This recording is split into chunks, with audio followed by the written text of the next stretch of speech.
Yo, yo, yo, yo, yo, yo, yo, yo, yo, yo, yo. What's going on, man? On time as usual.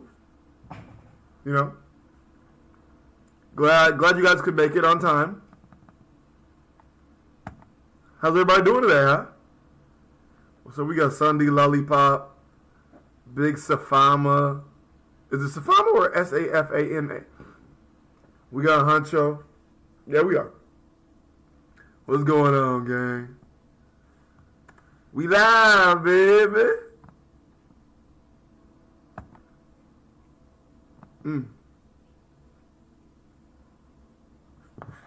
What's up, Henry? Henry, I know the Spaces is still going, man, but I promised a couple of homies that I was going to do this stream. Because if I don't do this stream, then I won't be able to get it out today. So I know the Spaces is still going, but I had to get it going here.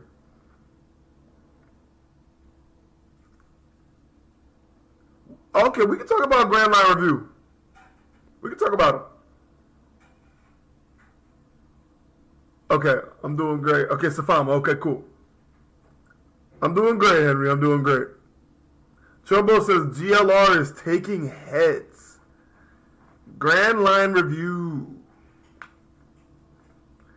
Ah, that makes sense, Safama. Brother Ship, Muffin Master, what's going down? Yeah, Grand Line been a wild boy. I don't know who pissed in his cereal.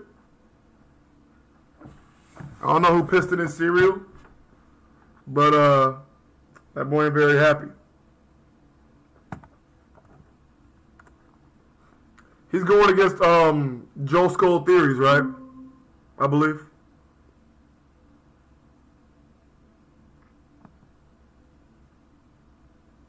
It has been like 4 months. It has been quite a while, hasn't it?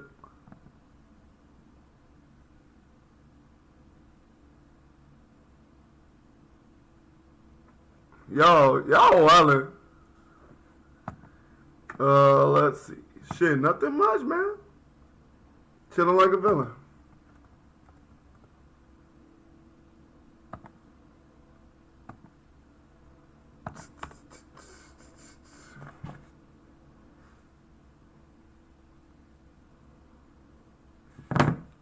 LeGlove. I'll get LeGlove in here.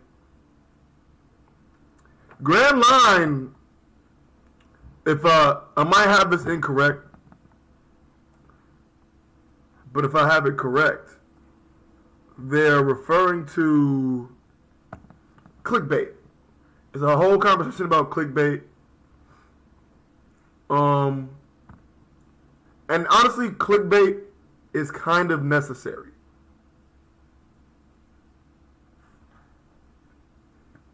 Clickbait's actually very necessary.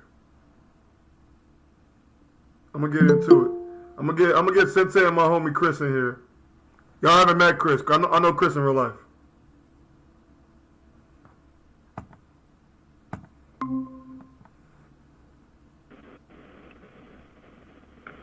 What up, Big Love? Gang member. What up, Chief? Shit, dog. How you doing? Pretty good, man. Wonderful Friday. You know what I'm saying? We got a lot going on in the Absolutely. community. Jay talking about how toxic he is. Do we? Grand Line going off on the Joe Skull theories. Talking about Joe's incredibly gaping anus. Whoa. That's what he said. That's what he said. Yeah, that's pretty gay. He woke up not very happy. It's pretty so. What you on, nigga? Happy fucking Friday. Happy fucking Friday, man. I'm like, bro, I ain't done a bullspit in a while, man. Let's bring it back during break week. We in this bitch. I feel that, G. You ain't got to work Monday? No, I don't. Oh, you saying break week, One Piece break week. One Piece. That boy. Okay, yeah, I feel you. Absolutely, G. Absolutely. Oh, I'm not actually make the algorithm right now. That's what they're talking about. He said, Sasuke said they need to beef on YouTube. I'm not trying to read a fucking twit longer. Damn. I feel you though. He not wrong. Let's see. Headed to the stuff now. What should I grab, G? What's up? I mean, I'm supposed to be playing basketball in 2 hours, but fuck it, I got Palmer Sound. Funny as hell. Man, we gonna see how this go. We gonna see how this go. Depending on whether I go keep playing or not. Basketball. What's happening? You gonna pass the fuck out there. I'll be alright. No, I'm not gonna be alright to keep the buck. You won't. You fucking won't, nigga. Yeah, I've played basketball drunk before, bro. I was basically playing volleyball because I kept airballing. Layups. Exactly. Oh shit! Not the fillet. Fillet. I'm gonna get hemmed real bad. Funny as hell. What we on, G? What we bullspitting about today? Man, so we got a lot to talk about. I was hoping Jay could pull up in here because Jay wanted to have JD Legend? Yeah. Talking about some toxic, right? Man, toxic or not, right? Yeah. Funny as hell. That nigga been talking about like how he was talking to the one girl, like, is it bad that I drunk texted her friend? Trying to get on some shit? I'm like, hold on, real quick, G. I'm finna hop back in. Hold on. For sure.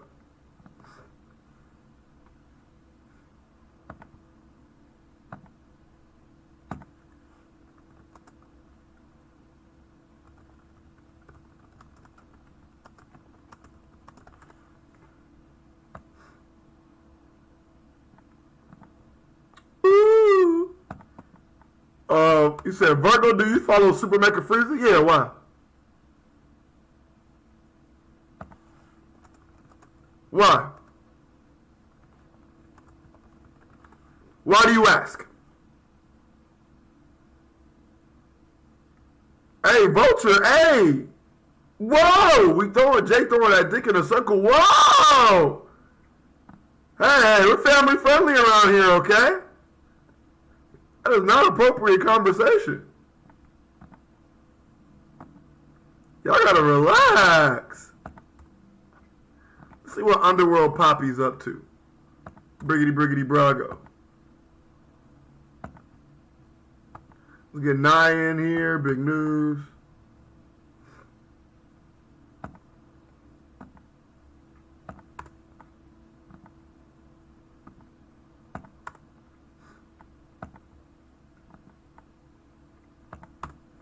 I'm waiting on Chris. Chris is my homie. I'm trying to get him in here. Streets is crying. Wow. Grand Line review Twitter exchange though. No, it's been very, very entertaining. Seeing Grand Line get out of his body just a little bit, you dig?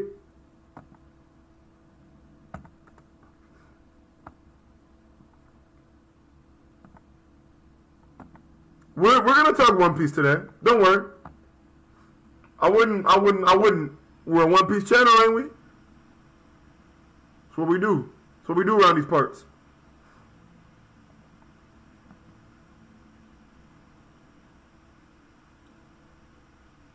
We follow Jamie around here. Yeah. So Mecha Freeze is cool. She's been posting a lot of weird fan art ships lately, if y'all have seen them. Like a lot of, like, someone had like Law and Robin, called it Robin. That shit was wild. Okay. Let's see.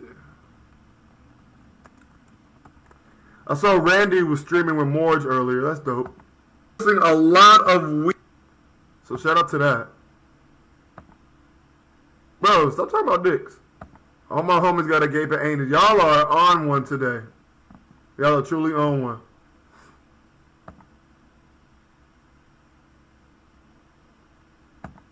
Indeed, Glenn.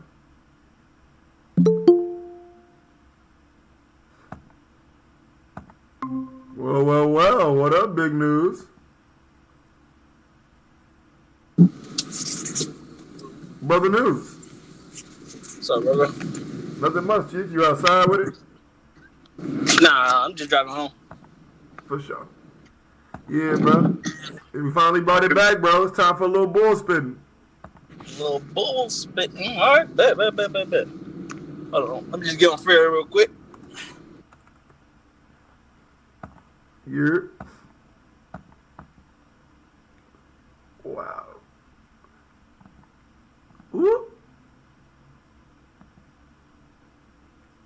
Listen, man, I need to get in contact with Jamie. Her cosplays are on point lately. It feels weird calling her Jamie. She's still Super Mega Freezer. Lobbing, no, nobody lobbing size. Yeah, Waller's out of pocket. I saw they had one like Ace and Akainu. I'm like, y'all bugging. Like, what y'all doing right now? Y'all got your beers, cheers? Fuck it. Fuck it. Cheers.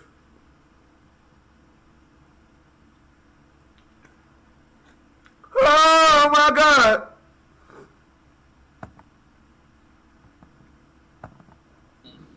All right, cool. I'll shut up. What's good? Yeah, so what's been going on?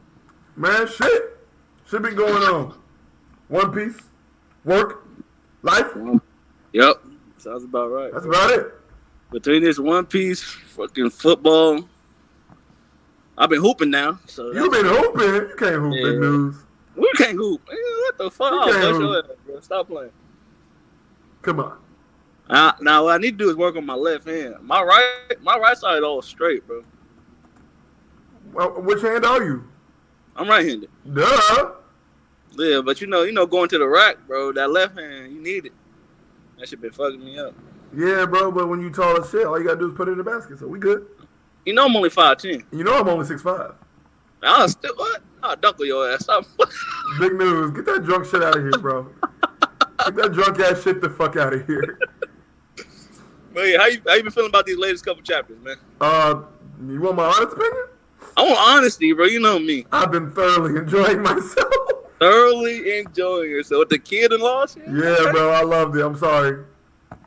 Yeah. A lot of people have hated it. Hated it? I don't see how you can hate it. Like, unless...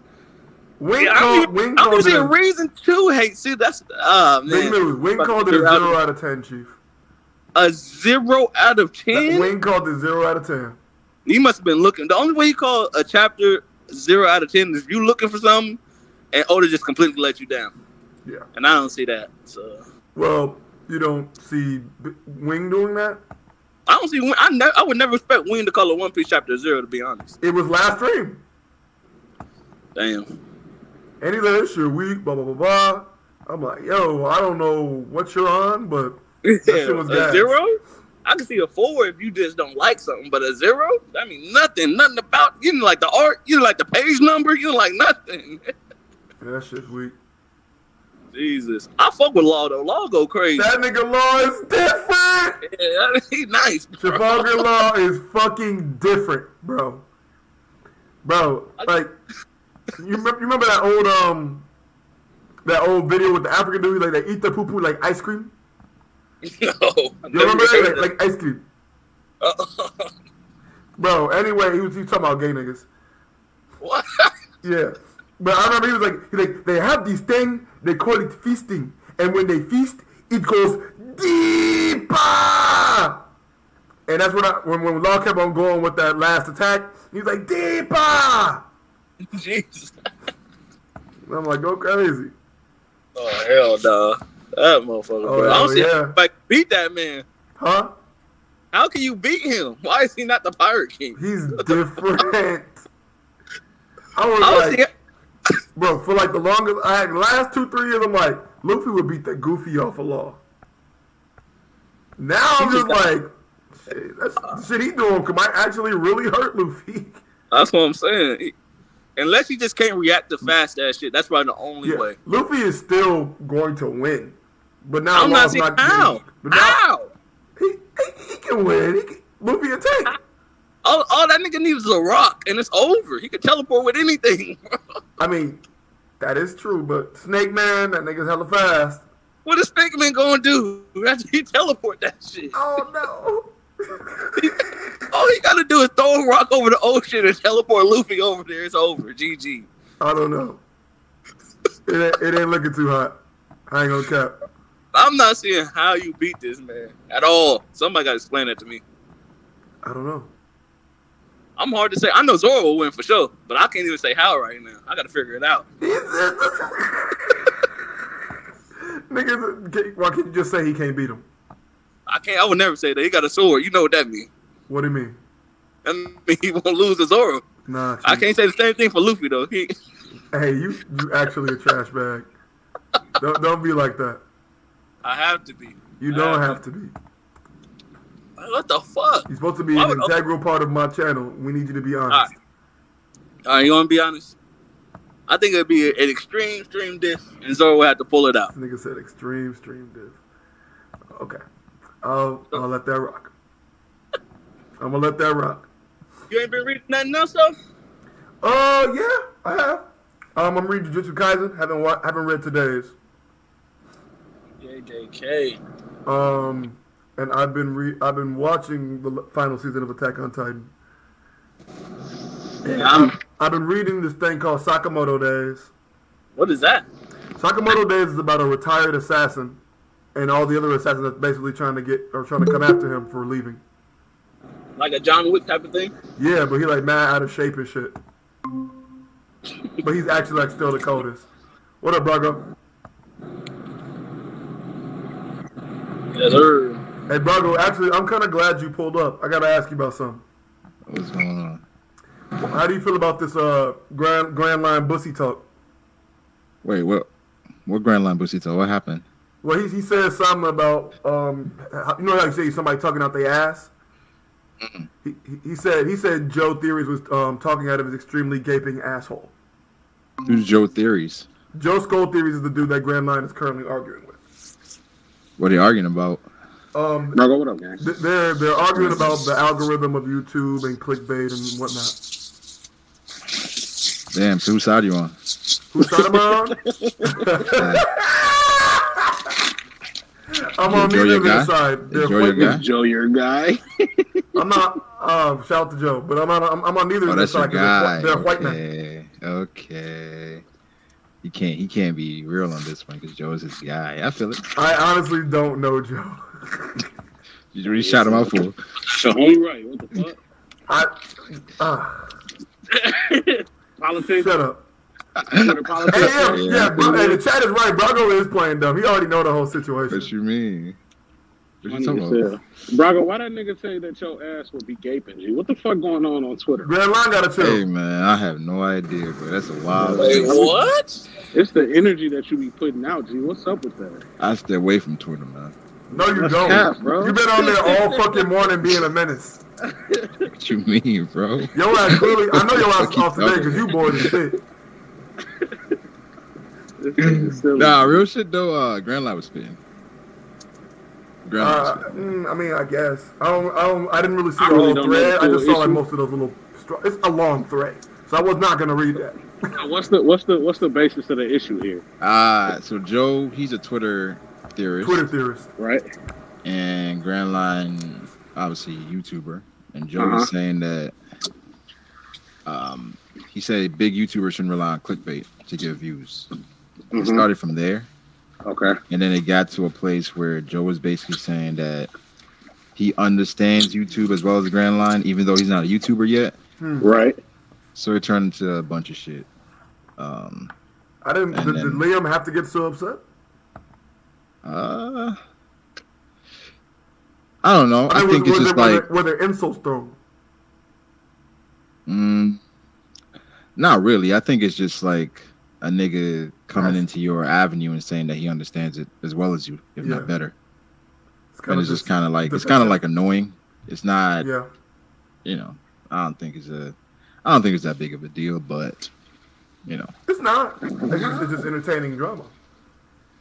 Yeah. I mean, I think it's just a continuous narrative of just YouTubers getting shit on. You know, that's been going on for 10 years. Why do YouTubers gotta get shit on like that? Because by the niggas that follow them all the time. So Sensei, there's this narrative that YouTubers deem themselves superior. That we think because we have a channel, we know more than them. In some cases, just people on Twitter, huh? I said then who? Not Twitter, Reddit as well. Reddit, Twitter, Reddit. Yeah, and other YouTube accounts, other forums. Yeah. I don't get it, bro. We all just out here trying to eat. So it's funny. I've seen it in Brago's Discord, right? And it's kind of funny. Matt will go on Brago's Discord.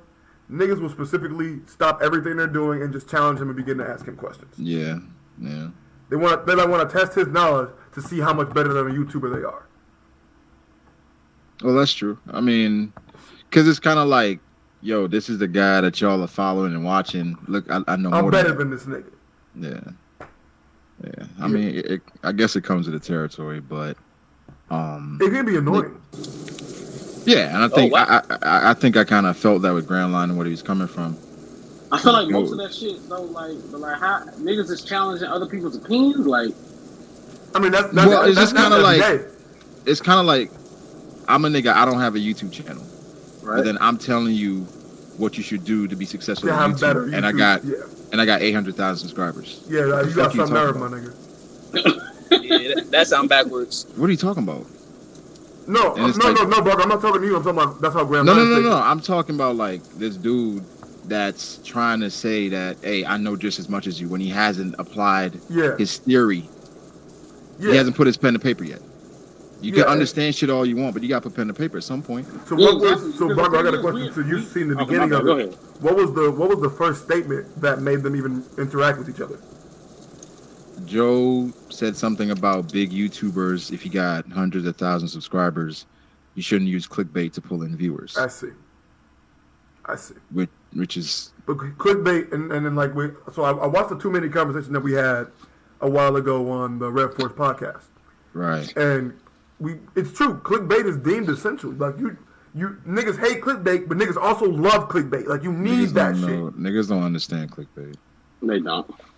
You don't. Also, there's the biggest bad clickbait and good clickbait. Yeah, I mean, it's just like clickbait is just marketing. Yeah. And I think at the end of the day, if you clickbait, the goal is to just deliver on the video. Because there've been times I click on the video and the shit isn't what I expected, but the shit was a good ass video. Yeah. Exactly. So like you got me there. Can you keep me there? Right. It's not like niggas is doing. No, you have niggas that clickbait, and they video once you start watching the video, you're like, nah, this ain't it. And you click off the first minute. Like me, like my titles, you'll know what you're gonna get. I'm gonna say One Piece discussion in 180p with 15 niggas talking over each other. You gonna know what you get when you come to mine. I mean, it's just, bro. It's just marketing. It's just marketing, and it's like just to assume because somebody got hundreds of thousands of subscribers, they shouldn't market themselves, or embellish on YouTube. When it's like, at the end of the day, no matter how many subscribers you have, you're still competing with everybody else because YouTube don't give a fuck about subscribers anyway. They really don't. Like most of your subscribers don't even get your videos anyway. They don't. Like Draco, most of the videos that they should get watched by is by people that aren't subscribed. Yeah, that's kind of crazy too. Also, it ain't nothing to hit a subscribe button on someone you follow. Who was it? It was I think that it was either Jay or Townsend. I can't remember. There was someone that left a comment on one of his videos says, "I watch all of your videos, but I refuse to subscribe." Nigga, why? Why are you like this? I think it was Jay. That shit pop up. Well, I think most people do that though. Just like whatever, you know. Most people do that.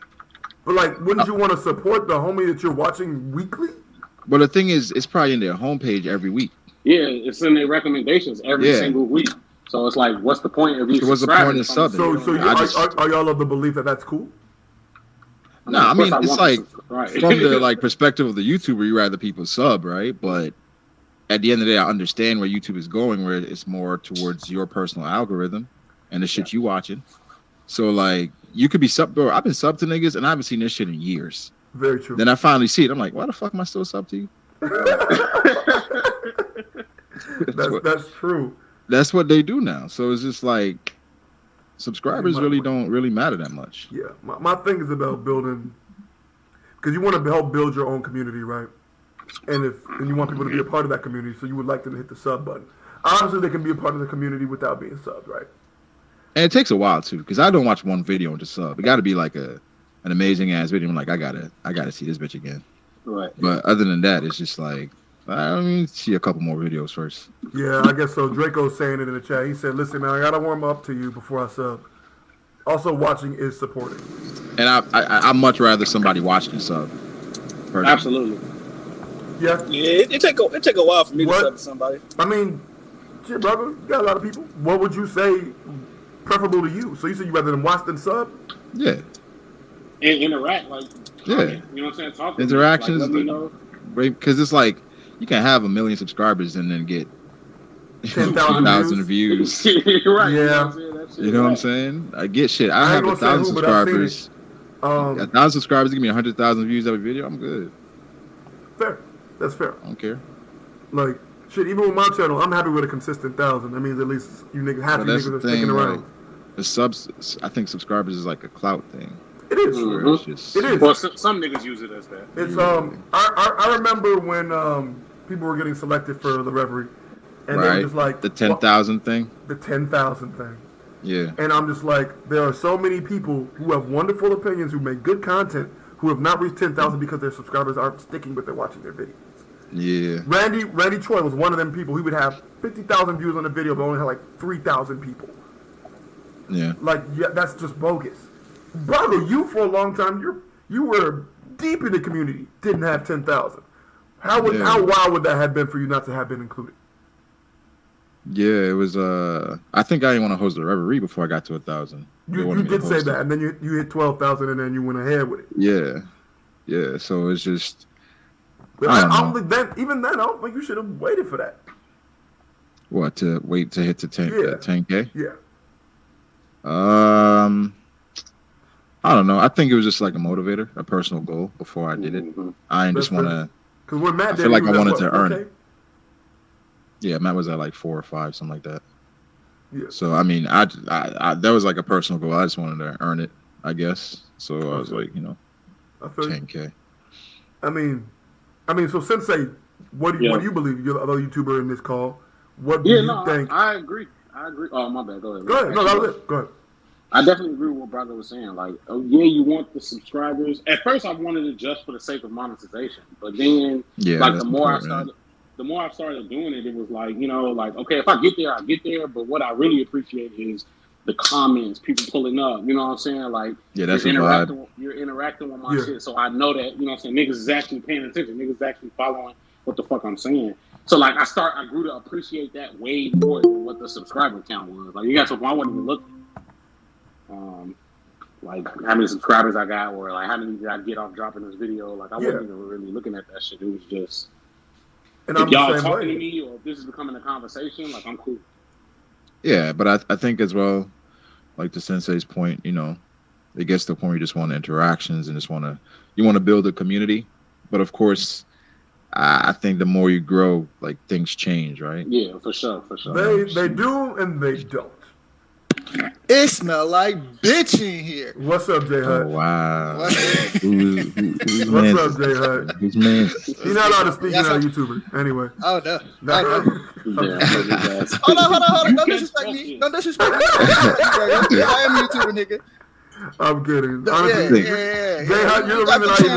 JHope, you're the reason I still even got a YouTube channel. Keep it above. You said you gotta be a YouTuber to talk? That's crazy. Yo, Big news, let them know. joking. Let them know about the channel. Wow. The League of Incredibly Petty Niggas. Y'all niggas ain't made a video in 2 years. How many videos y'all niggas made? We made like 2. Oh shit! And that was 2 years ago. Oh shit. The YouTubers though. That counts. No, but and it's funny. I see Draco and Jonkins in the chat talking about. Draco says something. If you ain't got 1,000 subs, don't even talk to me. Sound like Ty. No, that was funny because I remember when I first met Ty, I invited him over to a stream, and he goes like, "I can't come yet, Virgo. Once you get 1,000 subs, then I'll come to your channel." I remember Ty tweeted that shit when I just started. That's disrespectful. When I just got into the YouTube game, and I thought this nigga was subtweeting. I'm like, what the fuck, dude? I've never had a conversation with you about That's just how that nigga talk. You on that? Like, what That's the just Taekwon. That's just him. how Ty. Yeah, it's nothing against you. Yeah, it's not personal. He said the same thing to me, and I had 5,000 subscribers. I can see it if he was for Neverworld or somebody like that. Here we go. Yeah, hey, that's my dog. Niggas are for Neverworld stand. Wait, what? He's an F stand. Top 5 black YouTuber for Neverworld. For Neverworld ain't black? What? Damn, that nigga not black. What the fuck? He not black? Don't he say nigga? That nigga was black. He not black. Say nigga. I never heard this. Hey, you can say nigga and not be black, right? Has he ever? Hell no! I could have sworn I never heard him say nigga. I could have sworn I never heard him say nigga. I don't know one what of his albums, but bro. Somebody go listen to one of his albums and tell me if that nigga say Hey, black. what is he, bro? What is he for real? Is he He might be Peruvian. He's or Samoan? something. Peruvian? So he like French Montana. Hey, that nigga did say I breathe ass and eat air. That shit crazy. Hey, That's a bar. that's That a was bar. Yeah. That nigga cold. Oh, nigga.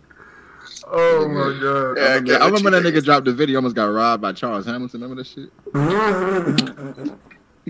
Y'all never seen that shit? Then who- the black guy who was going over to his The apartment nigga and from shit, Brooklyn Girls that made a song Brooklyn Girls. That's They were wild. supposed to collab and shit. Then nigga tried to rob him. Yeah. He said I went over there to make Crazy. music and it fell off. Yeah. That's crazy. That's nuts. That's wild, bro. Bro, do you remember when that nigga forever was like in a beef with it? Was it James Hansen? It was James Hansen. He Said Anime said his girls getting doing dicks. Oh, wow. It got a little toxic, but then he Talking said meet him about, at he Anime said his Expo. shorty was getting fucked. But they were best friends type shit though. That's weird. Oh, speaking of nigga, James Hansen said nigga, didn't he? But he just said nigga a lot. That's not okay. That a That's good not thing? okay. And And you're like, No, what I'm saying is he like said it was it was like cool, bro. nah, back in the day it was like a thing where niggas just didn't like him because it's just like he used to say it kind of just to trigger niggas. That's not okay. Yeah. And I remember Matt said, if I see you on the streets, I'm slapping the shit out you. Yeah, Matt did say that. But this nigga is in UK. Like, Well, yeah, you're not also gonna see Matt also has said, I know, I agree. He's never gonna meet the nigga You're not gonna see ever. this Matt is trying to slap a lot of niggas. nigga Matt, bro. I mean, Bro, yeah. never real Hispanic. I never heard this nigga say anything Spanish. Yeah, bro, that's what I'm saying. I don't I think thought that he's nigga was Hispanic, black. bro. I thought he He was might- like just like I thought he was a light skinned black dude. He might just be full white. I thought that. super white black dude. Or I like, thought the he nigga was was mixed. Samoan or something. I don't know. Yeah, I thought he was mixed with something. Nah, But I he definitely He is. definitely- look like Umaga. He's definitely Hispanic, but I do call him a top 5 black YouTuber. You know. Why? Oh, so you was lying. You just started an agenda. Oh, so you're Nah, a nah. liar. You gave him a saying black that That's card? right. I've been saying that for years. That don't make He's you been right. lying for years. Niggas be wrong every day. What you Come on, big dude. You Stop. saying how you feel about dudes saying Stop. nigga.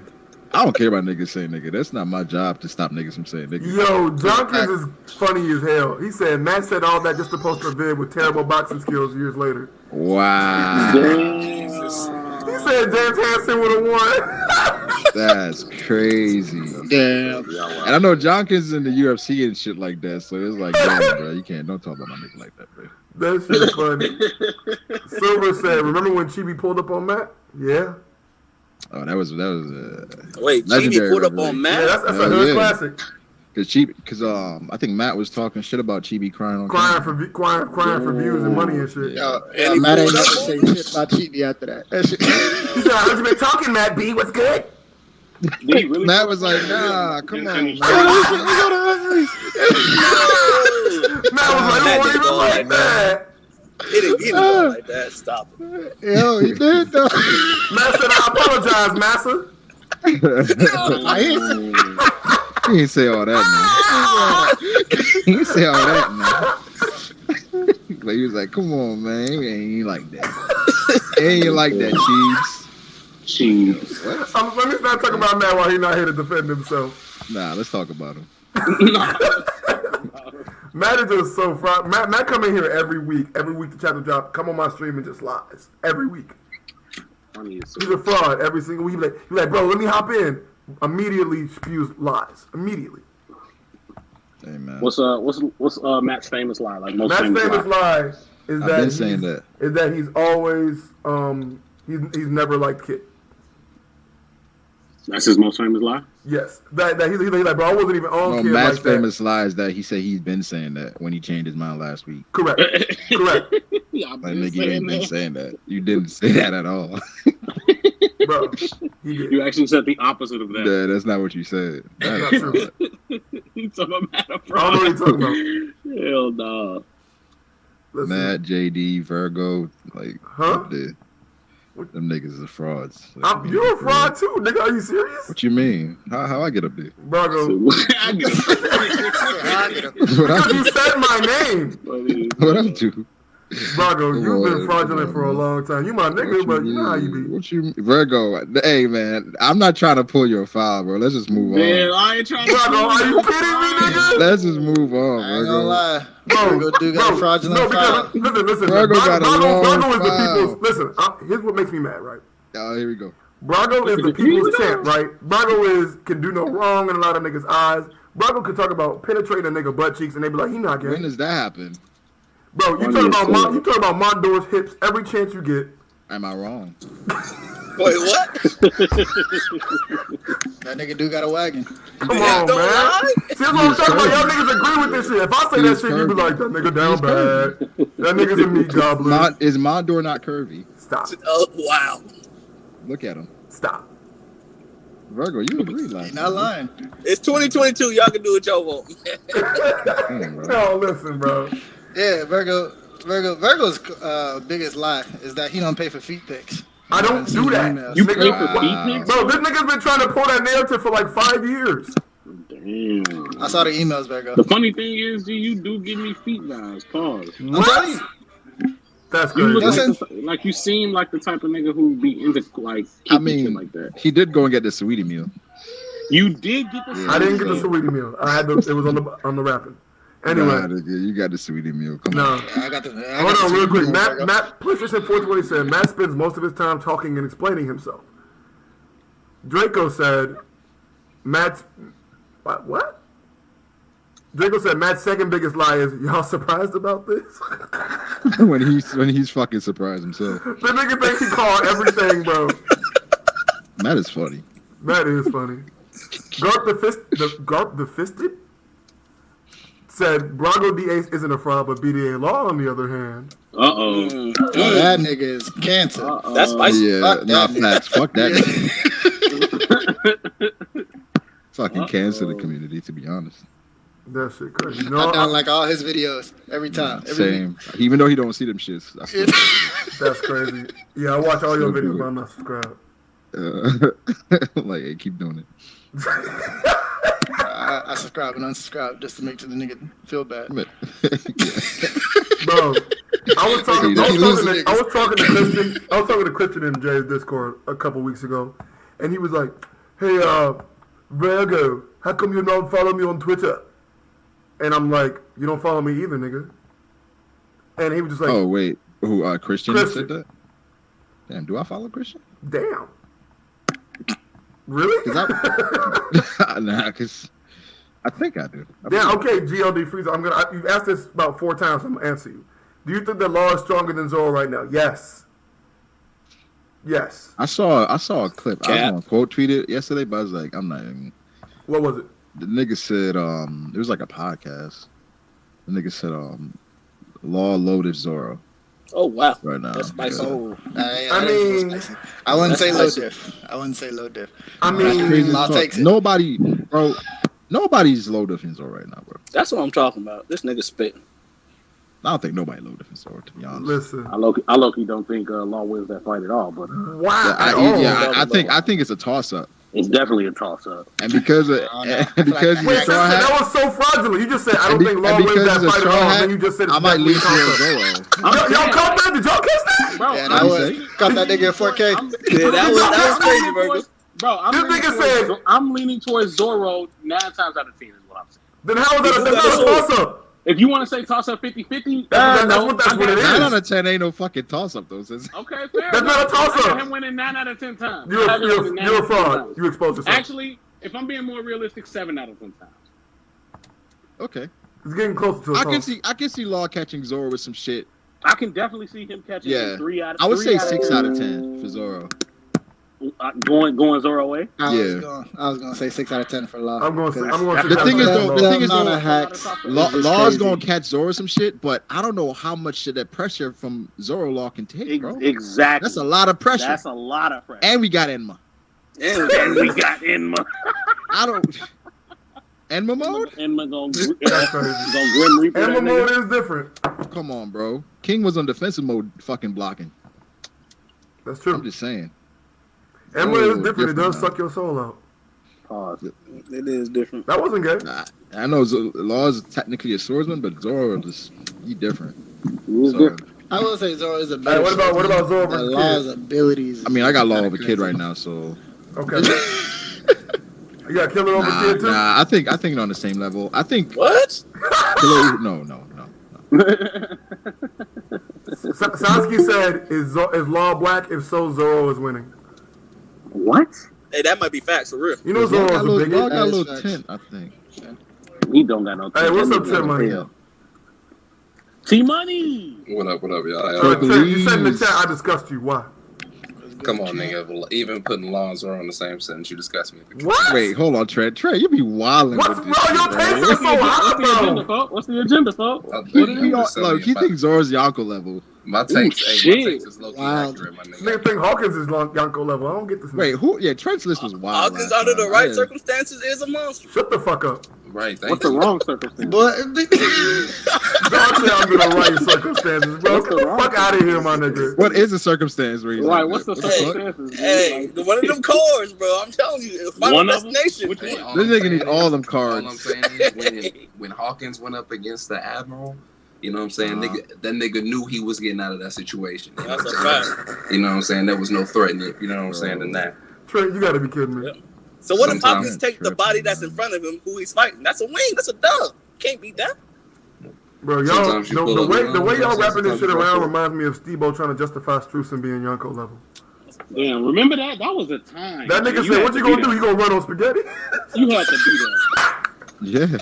You had to be there, G. Yeah. hey, keep in that's a mind- fact. Yo, Strewson will turn Zorro's sword into a piece of salami. Watch. Niggas. Nah, bro. Zorro got that. Zorro got Emperor Hockey now. Hey, do y'all You What think, about that, Kobe, you think though? that nigga Strewson don't? He could Yeah, that nigga gotta touch Strewson. can What Kid about take Kobe, Zorro's though? sword? What about Kobe? How did he get involved in this convo? Right, you calling me a fraud, but this nigga Matt got Kobe in this shit. So Matt is slow and a giant fraud. Yeah, I ain't gonna get 32. I ain't gonna continue. And nigga say, "You don't know about the pink dolphin?" I do want to ask a question to these Sanji fans, man. No power scaling. But I just watched the anime, and this nigga left these two niggas for a bitch. How y'all feel about that? It's on brand for him. How you justify that?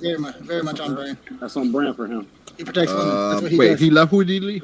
He left Luffy and He left Jinbei her for a girl. Them niggas can protect themselves. So, yeah. It's on brand for him. Yeah, that's not He actually that left, bad. this is the Yonko and the Warlord by Yeah, themselves. that's actually not bad. That's crazy. Oh my god, my nigga sister's going off with that. Like, hold on, where you going? Big news. It's not that bad. Yeah, I'm about to say the nigga's observation. He's done a lot women worse. cry from an island away. He's done a lot worse. I don't see nothing worse than that. We in the middle of a war and you trying to rescue a girl. I don't see nothing worse than that. Bro, Nah, bro. you're with two of the Brand. strongest niggas in your crew. Yeah, if me, you, and Jay Hudson out, and you leave us, and we about to go throw down, I'm hot. Can you But fight? if you throwing a right, Duh. You said, "Can you fight?" if you Right. if you finna go throw down against two 15-year-olds, you got it. Who's a 15-year-old in The this niggas situation? that were attacking Luffy and The only Jinbei. niggas that was in the way was like the fucking it was like the fodder from Kaido's crew. Yeah, but where they going? Where we going? Not where they at, what's right in front of them. They going to the roof. Right, but niggas was already waiting posted up. Yeah, see, that's cap. What, Law, Wait, Trent, Kid, what is all the niggas companion already mode? up there. They not. You don't know they up there. What do you mean? Observation hockey crazy. Stop it. What is companion This is mode and why okay. is Trent doing it? This is so cap. Observation hockey crazy. Just saying, Luffy knew all the That niggas is waiting. facts. That nigga, I'm about to say that nigga sensed the shit. He got future sight, right? Crazy. You definitely have future sight. He got future hearing. Future sight. That shit worked when it worked. It worked when it worked. That nigga got thrown off Woman an abuse future sight. Listen, That's the funniest shit. what to throw Sanji into did Power really Skate. is not that bad. I think that shit terrible. You just don't like that nigga. I fuck with him actually. After I reread the shit, I fuck with him. Mr. After Prince I is dope. reread. After I reread. After I Wait, so what reread. happened on the initial read? He's just a sucker. Fucking nigga sucks. He's an asshole. Like, this nigga weak as hell. He got some good ideas, I'll give him that, but the nigga is not Yeah. reliable. You got some good ideas. He got some good ideas. If it was me, I would have stole on that bitch. I would've. Hold I on. was tripping. Hey, yo. Trent had Rayleigh at number 2. What? Currently. Hey, Bro, nigga. Trent, your list was terrible. First Number of all, 2 and what? The verse. The verse. Stop it. Okay. Old Rayleigh number 2. He got we Zorro over disrespecting Aokiji and man. Akainu already. Whoa. Aokiji might Would y'all put Zorro over Rayleigh right now? Hold on. You Trent, said he hearing Trent justify his picks just don't be making no It's type the of wildest shit. First of all, shit. you know what I really hate is I be bringing undeniable manga and anime facts to these motherfuckers. Okay. Undeniable. What's the undeniable fact about Hawkins being over Killer? He's a real nigga. What do you mean? He's a real nigga. That's not a fact, G. Did he face it? Did he face an admiral? What admiral was Killer faced? Wait, he was face to face with an admiral and he got his eyes blown out. That's what Hawkins was like, nigga. But did that nigga survive? Nigga. Wait, I mean, this nigga Killer was face to face with a Yonko. Did he? I'm sorry, but did my nigga Young? Killer survived facing Kaido. Killer beat Hawkins. What are we doing? Twice. Yeah, he beat. He fought against Yonko, then beat. Killer beat Hawkins with a handicap Hawkins is against a him. threat. Hey, come Hawkins on, man. was a threat. Early Act 1. Act 1, he was a threat. Them Greetings nails. and salutations. Act 1 when he pulled up on Yeah, that little them nails had thing. Zorro sweating. That was it. Zorro and Law sweating. What are you talking about? Law wasn't sweating. Law- Bro. He had Law on the run. No, He Law had- was just Law trying not had to that get. nigga Law didn't diced want to up. get noticed, bro.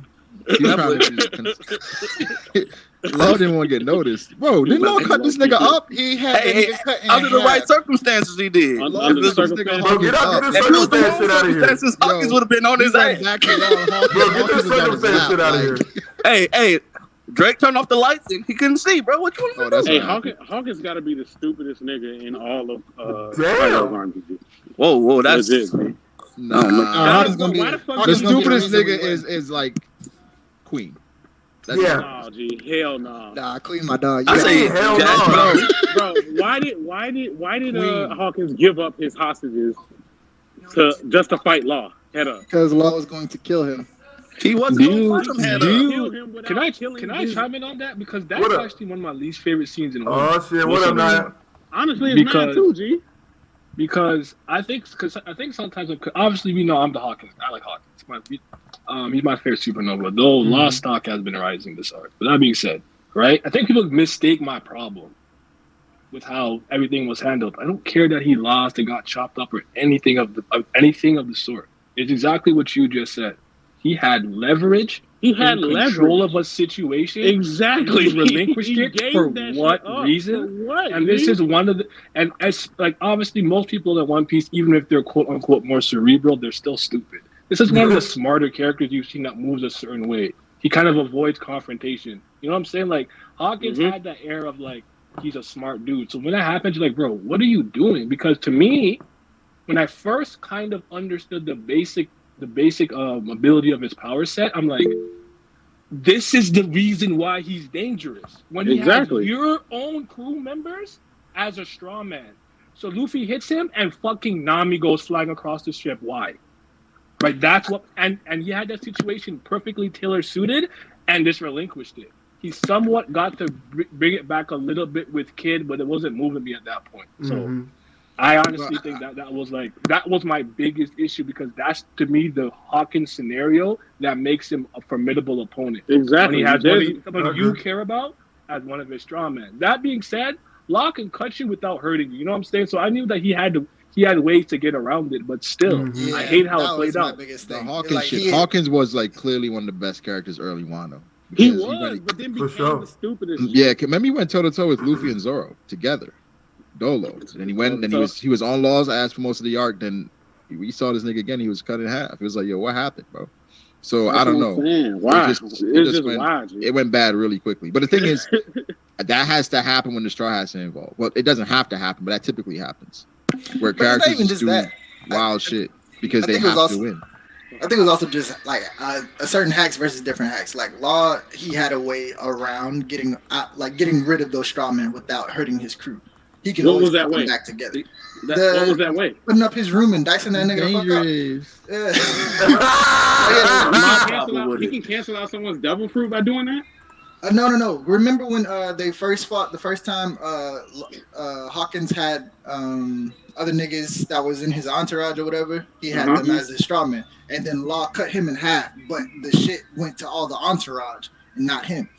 That would happen to his people. So Law can do that, not kill anybody. Yeah, that's what I'm saying. And I think that probably get rid of the straw doll, right? Exactly. See, that's not my horrible disadvantage. So he's just gonna cut all his crew members in half? Yeah, that's a good. That's a bad matchup for Law is understandable. The problem I got is how can you take kid's body but can't take killer's body when he's right in front of you? That's a fact. Maybe they're conditions. You don't know the conditions. And those who never explained. That's I have a question. I have another question.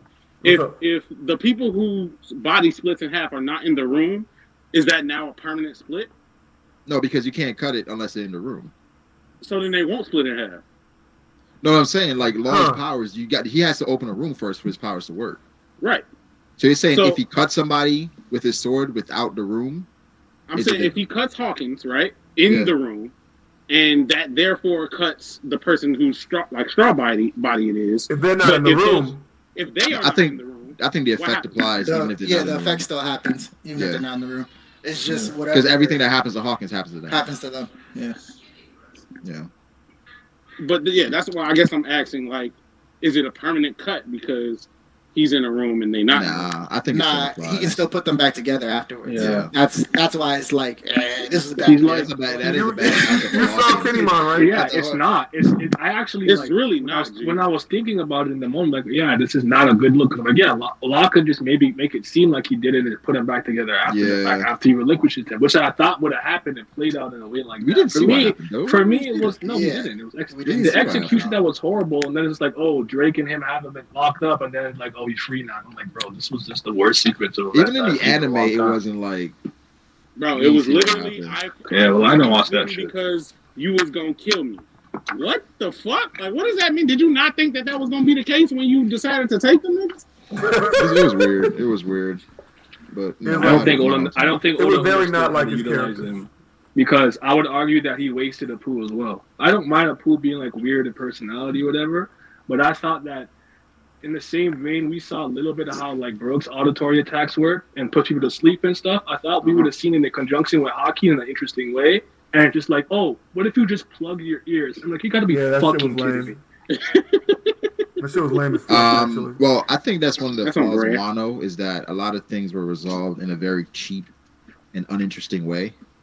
I go back to like the Nami thing, like how Nami and how I felt, I guess, how empty that W was with Big Mom and Ulti and Page 1, and Usopp still hasn't gotten anything.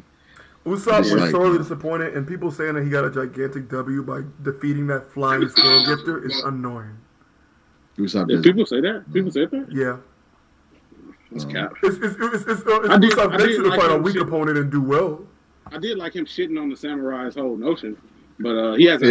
Yeah, he was right for that. It was fucking idiotic. Yeah. Like, y'all, everybody just trying to die for each other. Exactly. Shut the fuck up. Shut the fuck up. Let's go. Yeah, I mean, so Usopp and Nami had the little thing against Page 1 and Ulti. The declaration of Luffy being Pirate King was cool. I think it was better in the manga than it was in the anime. People say they like it more. I like more in the anime because we actually see them get hit. Yeah, I mean, it did have a build up, but when the moment came, I was let down personally. No, in the manga, it was like I was like, damn, this is. It was kind of rushed. I feel like I should feel a bit more worried, but I wasn't. Yeah, in the anime, I'm like, you see Usopp's skull break because Usopp had taken multiple headbutts at that point. Yeah, and we saw Ulti. She used Haki and everything and like cracked the shit out of him. And we saw Ulti was competing with Luffy, and Luffy was getting fucking sent back with the headbutts. So it was like, she's different. She broke his nose. And they were taking headbutts from Ulti. Right. So it was just like, I guess that's one of the things people talk about, the tension, where I wasn't really worried as much, but that was one of the moments in Wano where it's like, it was at its peak. Yeah. To be honest. Yeah, and it's interesting. Toddy makes fun of it all the time, how Page 1 is on the back of Komichio, and that's really gaggy when Page 1 should be a bit more capable and all this shit. Well, Pedro, just out of curiosity, because I haven't really spoken with you guys about this in a while, because I needed the break. I haven't been the same since 10:30. But like, what's our general like feel and how we like? What are we thinking like about manga right now? One Piece in general. I'm thoroughly enjoying myself purely under meathead pretenses. I enjoyed the fuck out of Law and Kid versus Big Mom. Just me. Sorry. I actually that shit was fire, G. That shit was fire, honestly. It was fun. That shit was fire, honestly. It was fun when he didn't like go into with expectations for Kid as much. Yeah. Yeah. Nah, like I think. No, you're wrong. If niggas didn't think Kid was about to turn into Magneto in that fight, that shit was lit. Then it's fine. I just think we just felt like how creative Oda is with other Devil Fruits. It was just like Kid is gonna go crazy, and you know him being a Megazord is creative, but it's just. I just thought it'd be better, but he had some dope moments. Like I love the assign ability. The assign got me too. Yeah. Yeah, I just feel good. Yeah, I wish it was more of that. You know what I'm saying? I was saying that Kid should have like how we have Dofi can make a fucking clone out of string. Kid should have a fucking robot that he can control. Robot clone. Yeah. Like a metal. Dofi's and he got a bull. Seeing Big Mom reach so far into her bag was interesting to me too. Bro, Big Mom, bro. Big Mom. But the thing is, Big Mom reached into her bag, right, and felt the gun, but then pulled out the knife. Yeah. She left Advanced Conquerors Hockey in the bag. There was a lot of underestimating going on all the way to the end. Yeah, she didn't recognize him for real. She did. Even when her bones were broken, like damn. She was calling them brats to the end. Yeah, she was underestimated the entire fight. Even though Big Mom, she was using Conquerors though, and Big Mom was saying, claiming her shit. The one thing that I would change is how I thought it was really poetic, the banter of the chapter before last, when we thought that she might be taken down, she might not.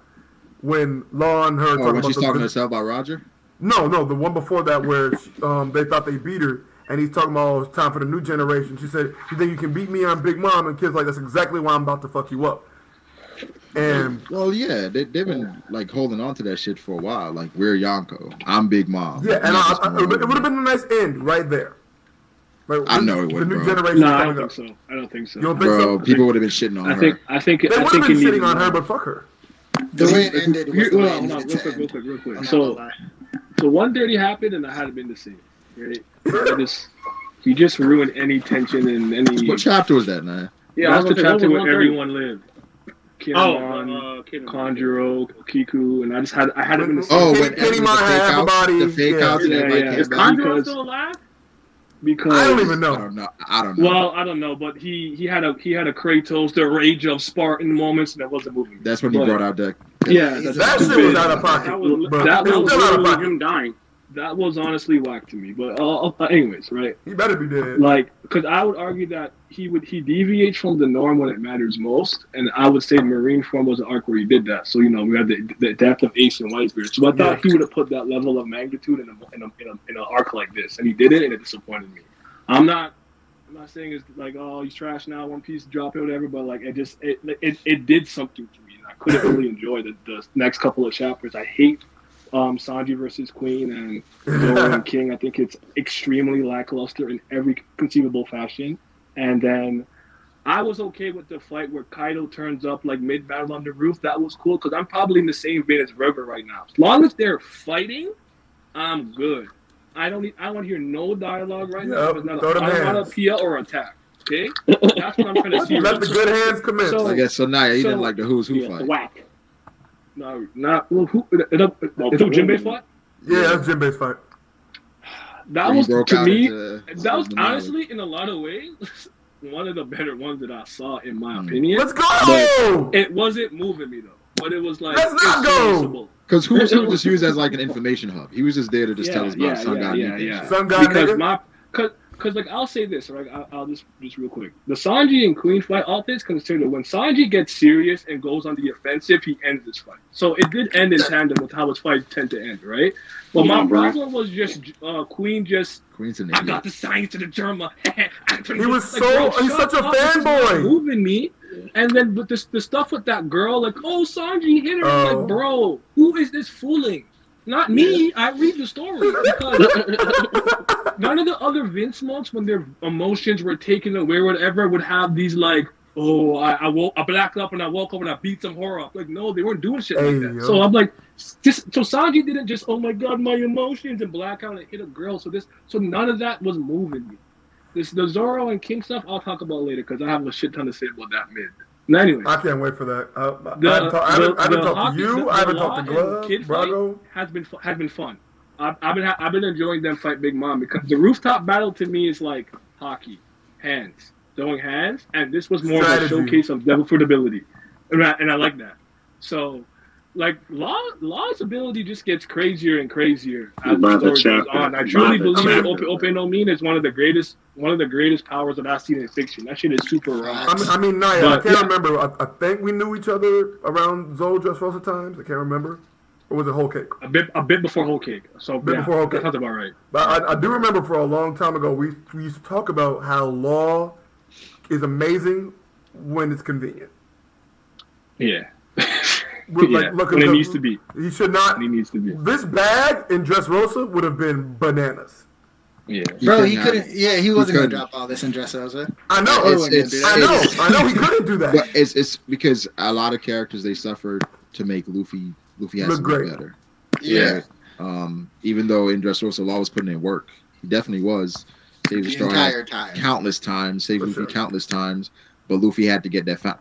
Gamma Knife was what basically helped Luffy beat Luffy. I was going to say that. You see what I'm saying? And it was also like a prerequisite to all the shit he just did to Big Mom. Yeah. So it was just like the opening for Gear 4 to shine. It is the reason why I always say that Allah is the one person who, no matter who he's fighting, can do something. I'm not saying he can win, but he can get away, do a major wound on you, whatever, especially if you don't know how his ability works. Yeah, the one thing that Virgo and Dolphy had is they knew the ins and outs of the Open No Mean. Yeah. But for anyone else, it's dangerous because I'm not saying this because people keep getting mad when I say this. I'm not saying Kid didn't hurt Big Mom, but I'm not sure. It looks to me from the optics that Law did all the literal damage, and Kid was mostly knocking her around, which was still useful because she lets her guard down a lot, which gives Laws the opening to use puncture Willie and whatnot, shock Willie. And I'm not saying it was useless, and I do think that their little railgun, whatever shit he had, was cool. And when Blaster through that hole, but that needs some more explanation. Didn't Kid break her arm? Wait, hold on. That was long. That's not even that's clear. It's not even clear with that. Yeah, it's not clear. Is what I'm saying. I don't know. I'm not saying yes or no. It's not clear to me because she said. I thought Law was responsible for the ribs. Fucking me up. Yeah, because remember, Law's sword went through the arm and her mouth, right? Yeah, her jaw wasn't broken. It was her arm and her body. Sure. Yeah, I thought. Yeah, you're right. You know what I'm saying? But then it's like a panel with Big Mom. You don't know if she's flailing backwards or because she's touching Kid's arm or the bull. If that broke her arm, so it's like, and every comment is about Law's ability. Yep, exactly. It is. So it's like you're led to believe that Law is doing everything when Big Mom she actively dodged the bull the second time. Yeah, she didn't want to get hit by it. She didn't want to get hit by it. Wait, so like, did it hurt you the first? So I'm like, did it hurt, or are you feeling like this because of what Law is doing? And my thing is, so there was someone who presented a theory that every time Law was using Kroom on her, that it weakened her ability to be the Iron Balloon, which allowed Kid to actually do damage. Yeah, but it's you would like some more explanation as to that's not a concrete fact. It's not. When I read it, and then Law did the attack, Kid hits him afterwards. She gets up and says, "Law did this." That's clear as day. And then you go back and see the panel. The wrist is broke where Law hit. The ribs is broke where Law hit. And that whole sentence about her being fucked up, she mentions Law. But clearly she's avoiding Kid's attacks. Exactly. That's fine though. But I'm not saying Kid's attack does hurt. It does. It does hurt, right? It's an inconvenience. But I think the damage. Inconvenience? But hold on, let me finish so you can hear me. The damage of breaking the ribs and breaking the bones, that type of shit is Law. Undeniable. I disagree. I don't know. It's not as clear. It's not as clear. I wish somebody could pull up the panel so we can see this, man. I think Law serves the same purpose that breaking the initial barrier. Or like what the fuck was the bitch name in Hawkins? Which one? Mama, whoever the fuck, the picture. Charlotte? Mother Carmel. Mother Carmel. So remember, the plan was as soon as you break the photo, she's gonna go into a state where she can take damage. Like that was the only condition that they knew that could get her into that state. But of course, there's probably other things that could do that. Niggas just don't know what it is. Law, abilities, now just introduced as one of those things. So if you put her in the state, because the same thing was gonna happen if I don't know, the screen, the hockey, whatever, it stopped them from attacking. The same shit would have happened. She might not have went down for real, but like she would have got hurt. It just feels weird. It just feels weird. You know, it just feels like it's just something that had to happen. You know, it's I don't know. Yeah, it doesn't feel like there was a rhyme or reason to it. It just had to happen. That's all. I know. Like, I don't want to say Kid was useless though, because some people are like, oh, bro, I definitely don't think he was useless. He wasn't useless. He needed to be there, but absolutely, it's like, was it in the heat of? I call it Superman effect, right? You can be strong enough and have enough force to push Superman back and hit him into a wall, but you're not hurting him. So I'm like, is that what Kid is doing to Big Mom? Which is giving a lot of these openings and whatnot. But then again, you have to ask yourself, why did she turn the building around to block the bull? Or not just like he had to have felt something, right? Instincts, you know? She had to lift that bitch up and turn around. She had that because otherwise it would have really hurt, right? Or would have been pinned. Oh, that's kind of like when Kaido dodged her, Red Hawk. Yeah, and Luffy's like, oh, you dodging this now? So it's like, I don't know if Oda's saying that they wear down basically over time. Yeah, but it could be both. But then it's like, I don't feel like they were fighting that long. I don't know. You never know One Piece. Well, I'm about to say One Piece fights. You never know how long shit going on. Yeah. But that all being said, I still enjoyed it. I really did. I absolutely enjoyed it. It was fun. Law was going crazy. I think the only thing I have to say is, like, for me, like throughout the majority of Wano, but especially recently, like I'll say from the 1000s, like Law's stock has risen for me. I would argue that Kid hasn't changed in my eyes. I'm not. He's not any better or worse or anything. He's just the same to me because. Honestly, this is about what I expected. Really? I wasn't one of those Kid fans who thought he was going to do whatever the case is. I will say this, though. I did think his power set would be a little more creative in the way he used it, a little bit more creative. I like the SN thing. To me, the best way for me to describe what I saw with Kid, he's like a metallic Green Lantern. I like his constructs. I like what the shit he makes. The cockpits he goes into, the bull. All those things are really cool. But then that's it. That's all I got. That's when he used he used the metal to kind of like grab Big Mom by her throat and push her away and shit like that. Throw her off and make a little ball. Yeah, like shit like that is I cool. enjoyed that. That shit is cool. That was cool. But You know what I'm saying? I do think that I do find it kind of strange sometimes. I don't even know if I'm just this is recency bias, but sometimes I think with Oda, like he takes like really lame abilities or very simple ones and makes them look cool. And then when he has ones that he can play around with, I think he doesn't fully explore them. Maybe string should have been as strong as it was. Is a sick ability, and you had him flicking boogers. The breath gun was cool. That was cool, but he's flicking boogers. I'm like, I think he has to like do that. It's kind of like how Oda fucking like ironic. The fraud has arrived with his shit. You like beat me to it. Nah, what up, man? But okay. But let me ask you guys this question real quick. Yeah. Did you? Because I've seen mixed opinions on this in my stream last week. But did Big Mom lose? Is it pending? Like Big Mom lost. She's not dead. Okay. It's a ring out. Can we differentiate? It was a ring out. So can we differentiate losses and being defeated, or the same thing? They stopped her. It's an L. It's an L, but it's like it's not. They didn't defeat Big Mom, but they're gonna get credit for it. So then you say what I say to that degree, but they won. Huh? Okay, that's kind of that it's a loss, but it's not a defeat. Yeah, definitely. 100%. Yeah, because you know how Morgan's gonna spend. Because I think about like what if they were Morgan's gonna spend the fuck out. What if they were fighting on Wano, where there was no way for them to just fling her somewhere? I think a lot of these fights go different in different areas. Maybe Oda wants Luffy to get the final blow to knock her out. But I see. That's what I was saying. I want to see what state she's in. Is she unconscious? Is she conscious? Like that will tell me a lot. So she's Olin again now. If she's unconscious, she got amnesia. But if she's trying to get her homies back, then it's just a ring out. I also think that this fight goes completely different if it's Kaido versus Law and Kid. Yeah. Big Mom. I want you to get opinion on this because The thing about Kaido, right? Kaido is strong as hell. We all know that. And one thing about me with Kaido is, generally speaking, I see him swing that club once and you're done. And that includes Oden. I'm not saying he didn't hit Oden more than once. I didn't see that shit play out, but I saw one club and Oden was done. I didn't see it. So maybe someone else saw it. The thing that makes Kaido a little easier to combat is the way that he fights. I don't think that people factor in people's personalities enough into the way that they fight. And like Kaido's power set is like pretty simple in the sense that he's a brawler. He swing club, he swing tail, he headbutt, he punch. Right? That's good for Luffy. Luffy needs to fight people like brawlers like this because he himself is a brawler. That's his arena. Right? Yep. When you have trickier abilities, that's when it's easier to beat Luffy because he's kind of an idiot, right? So if you had some illusion shit, you can mess with him. So I actually think he'd have a harder time fighting Big Mom. I'm not saying he'd lose, but I think he'd have a harder time getting around her power set, though he can completely invalidate the electricity of Yes, sir. Now, hello, gentlemen. How y'all doing? I agree. I think Luke would have a harder time fighting Law than Kid too. I agree with that. Yeah. I agree with that. I mean, I agree with that too. Wholeheartedly. I definitely agree with that. Yeah. I just think because I was just asking that because I'm like, I think sometimes like when people are trying to compare them, I'm like, I really do like still think Big Mom is very scary. That's a big ass bitchy power. Absolutely, bro. But I think her power set is amazing. I think Kaido sometimes can look lackluster because he's a very simple fighter and he doesn't really dodge attacks.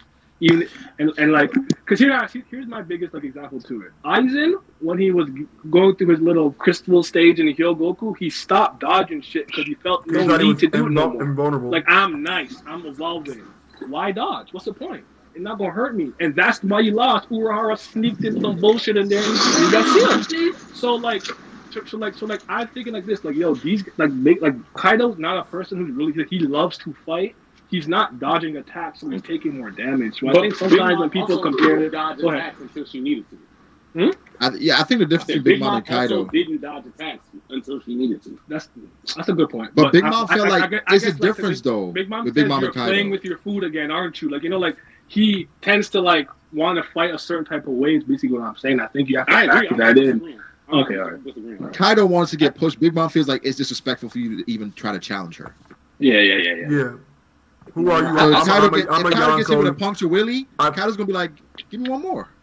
Exactly. Let me see what that feel like again. Yeah, it's like how many punch willies can Kaido take if he's dishing out thunder boggles every time? You see what I'm saying? My thing is like, you remember when Zorro hit him with the dead man? The Law got hit with a thunder boggle. He was like, cool. Yeah, he had that shield up. Yeah, he had the curtain up. Mm-hmm.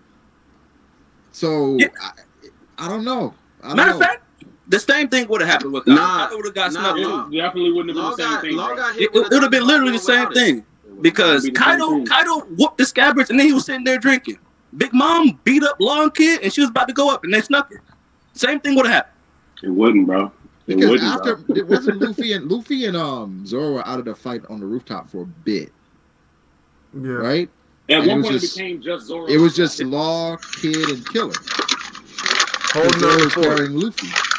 Zorro was carrying. Are you talking about right before Kid and then went down with that lightning bolt?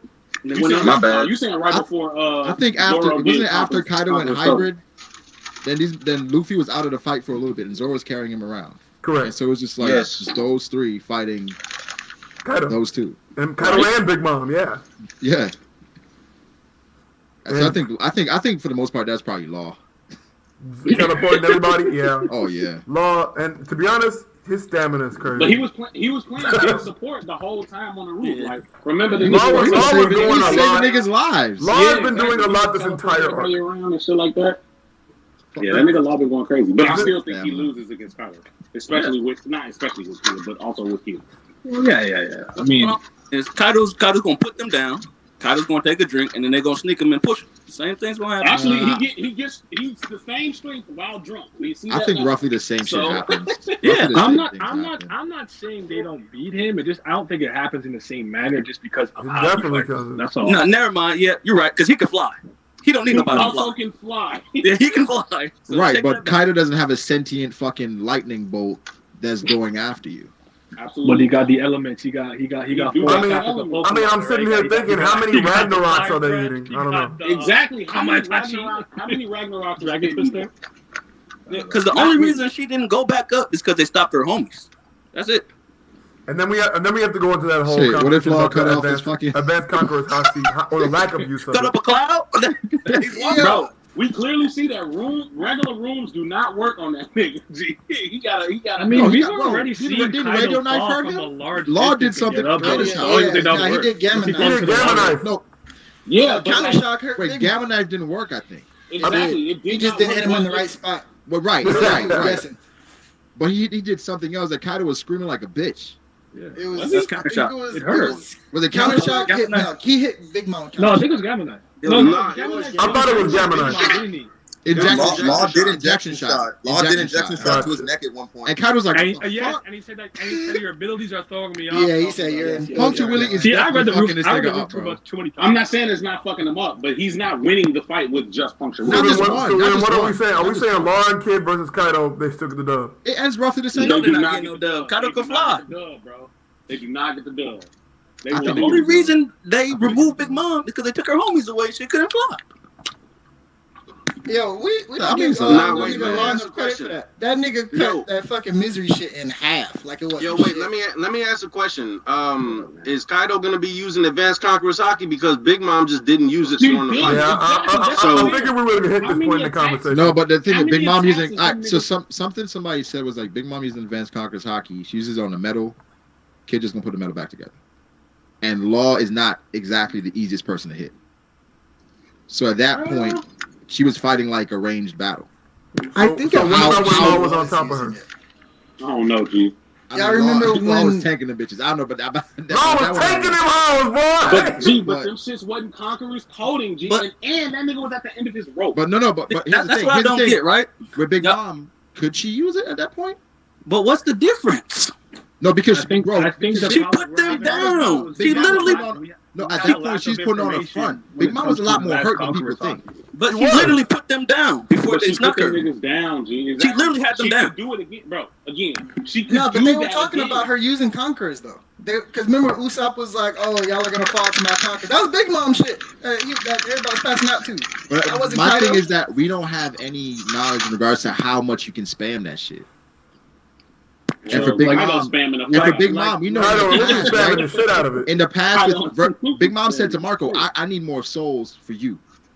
So how much does the Conqueror's hockey and all her stamina ties into how many souls she has? And she was using her own soul. She was using her own soul at one point. So it's like... Are you saying that if she used Conqueror's hockey, she would have knocked them out even more? Knocked what out? It might have helped. She had them on the ground, and then she went to the roof and they snuck her. I mean, that's just plot. That's what I'm saying. So if she uses Conqueror's hockey, she knocks them out. Stupid. And then what happens? What's the difference? And then next thing she knows, she got a sword through the neck. I think if she was gonna be using Conqueror's hockey, Oda would have been forced to have Kid learn what Luffy did on the rooftop. I think it would have changed the dynamic of the battle. Right? It wouldn't have been about devil fruits anymore. It'd have been the same, just like Kaido's fight. And I actually like one thing. I do want to say this. I'm going to mention this with the Sanji and Queen thing.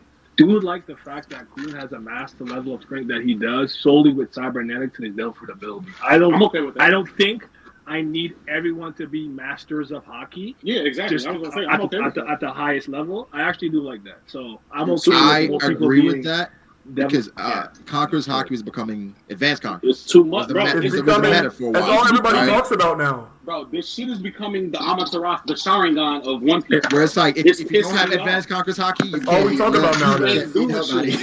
Because I remember when I talk about the Admirals, I was like, the Admirals, they got broken devil fruits. People were saying, well, it's just my agenda speaking to have the Admirals keep up with the Yonko. Listen, I don't know how many of those fucking magma punches Big Mom is taking. Bro, wait, Brago. More importantly than that, why are people so convinced that the Admirals could have advanced Conquerors? Like, bro, that's Akainu has it, most definitely. Listen, even if you don't, and then you can make a case. You can make a case for every single Admiral having it.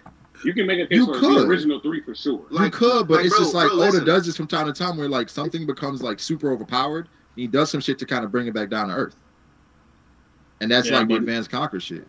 Yeah, but it's always patchwork because a leak always pops up somewhere else. But I guess my question with you guys is mostly like, do you think it's do you think you have to switch offensively by coding yourself in it to defend yourself, to attack, or can you do it at the same time? I think what we have here is that's a great question. That's the problem thing. I don't think we have enough. We don't know enough, and because this might sound weird.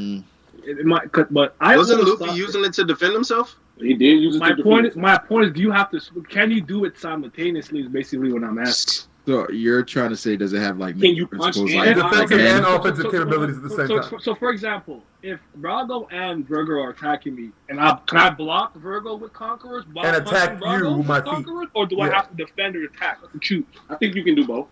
Okay. So can you? So is it like basically Nen? Can you use Ken, Ryu, Ko, all those different things? Is that? I think you should be able to do both. If you have control of each. We just don't have enough information. It doesn't seem to be that complex. I don't think Oda is writing it that complex so far. Fair enough.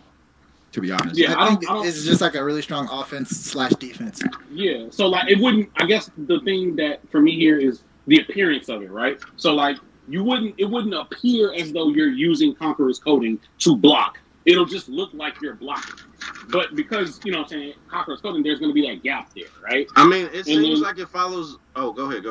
And then when you punching, of course, that same gap, that spatial gap or whatever, is going to be wherever the punch lands. But assume, like, visually, if you see a nigga's jaw turn, he didn't block that attack. But if you see a nigga blocking, like in a blocking stance, he's blocking this attack. Even if it's away. To me, it seems that it follows the same trend as armament hockey. It's just stronger. That's what I'm saying. Yeah, that's what I'm saying. It's just if it's stronger or not. Because it's like there was a moment in the Dofi fight where Luffy is moving the armament hockey around to block certain places. And Dofi's doing that as well. Needles? Yeah. It's like when I think like he'll put it on his stomach. Yeah, on his. He'll put it on his side. Like you would notice that there's a point where like they would hockey up before, and then sometimes they would do it reflexively. So as the cheeks getting hit, you just notice that there's a little bit of blackness there, like they're blocking it right on cue. Yeah, because I think doing the full body armament weakens you overall. Like you have it everywhere, but if you focus it to one point, it looks to me like it's stronger that way. Just never. That's what we assume. It just never. Yeah, no, I could be totally off with that. Yeah, that's just how it seems. Because every time we saw someone use full body, they got fucking clapped. Yeah, and so like people are making barrier shields. Why wouldn't you be able to use you know the channel name? And like Big Mom this past chapter, it seemed like she was trying to use the Conqueror's hockey to reflect the attack.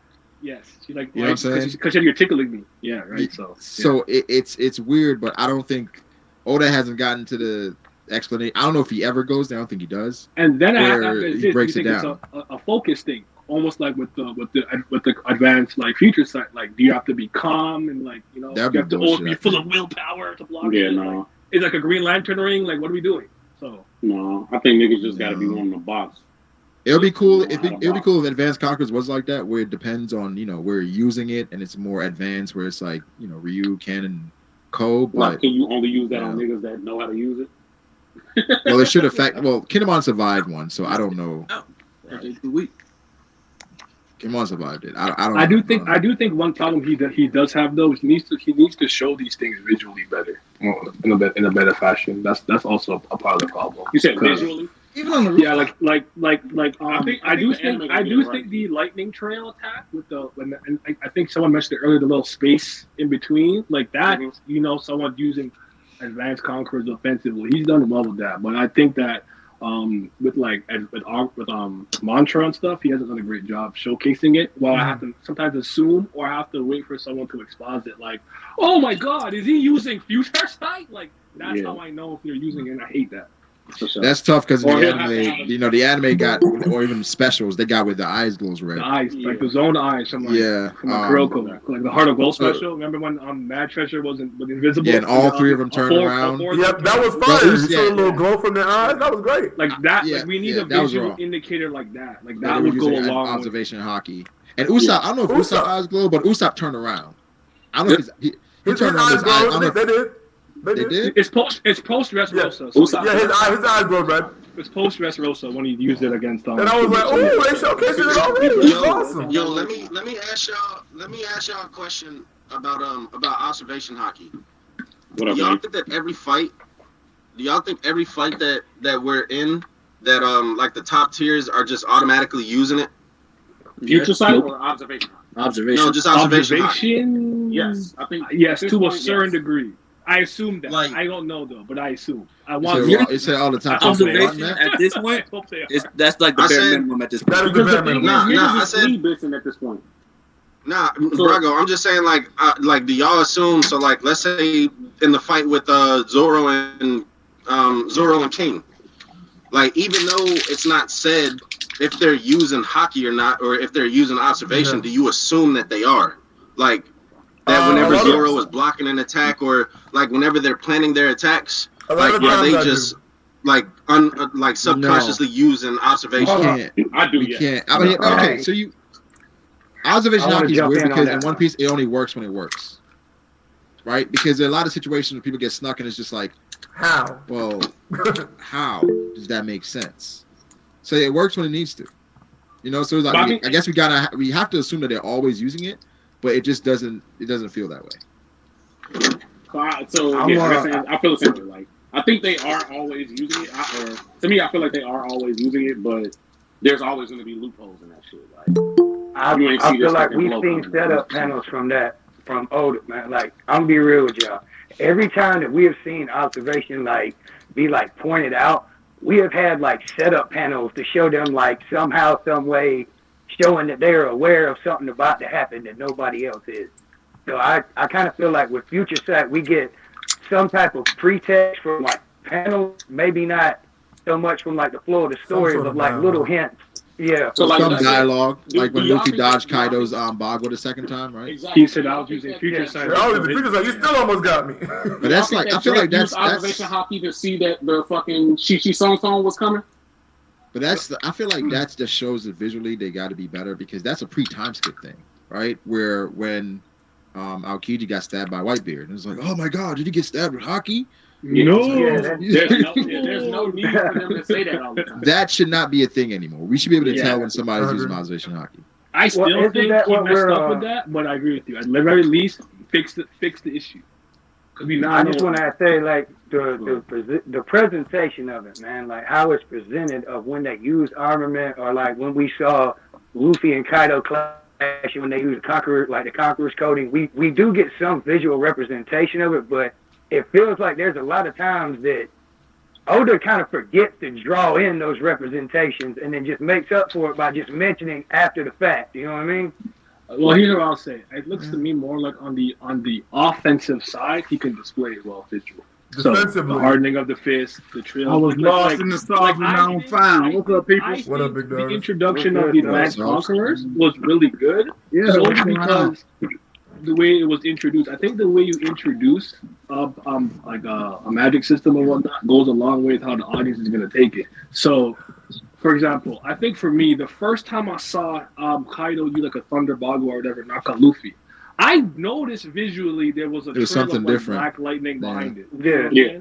I didn't know what it meant. I didn't have any significance behind it, but I noticed. It was cool. It was cool. It was absolutely Whitebeard clash. So, and I saw it again. Hold on. But then there's an issue with that. I was gonna say, what about when we saw him making contact? Like from the first time we saw how Kaido's club made contact with Luffy, it was very asimilar to like when we saw Garp do that little punch to the top of his head after. Look at the way, like the impact, like the way it's drawn is different.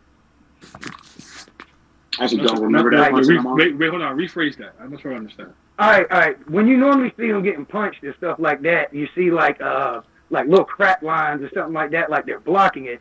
Whereas with attacks that like really have effect like that we've seen that do damage to major characters, it's more like the lines show more definition, like it's more sunk, and like it actually is hitting them, not like bouncing off of them, if you will. Okay, I guess I get what you're saying, but I guess my point is just that I think that he actually didn't do a bad job with that, because I think he did a bad job with like regular armament. Is what I'm saying, introducing it. Because like, has anyone here read or seen Reborn? Cause I don't know how to yes. I didn't finish it. A lot of I folks finished have. the anime, but I didn't continue reading. Lambo. I'll keep it like it's whatever. Like I'm trying not to spoil anything, but I think that actually has a really good power system because of the way that it's introduced. Because there's a lot of things we see that we don't fully understand, and when it's explained, it recontextualizes those old scenes. Oh, that's why Basil's flame was blue. That's why Lucaro's eye was purple. Like you go back. It ain't like that with one thing. The more he explained, the more trash.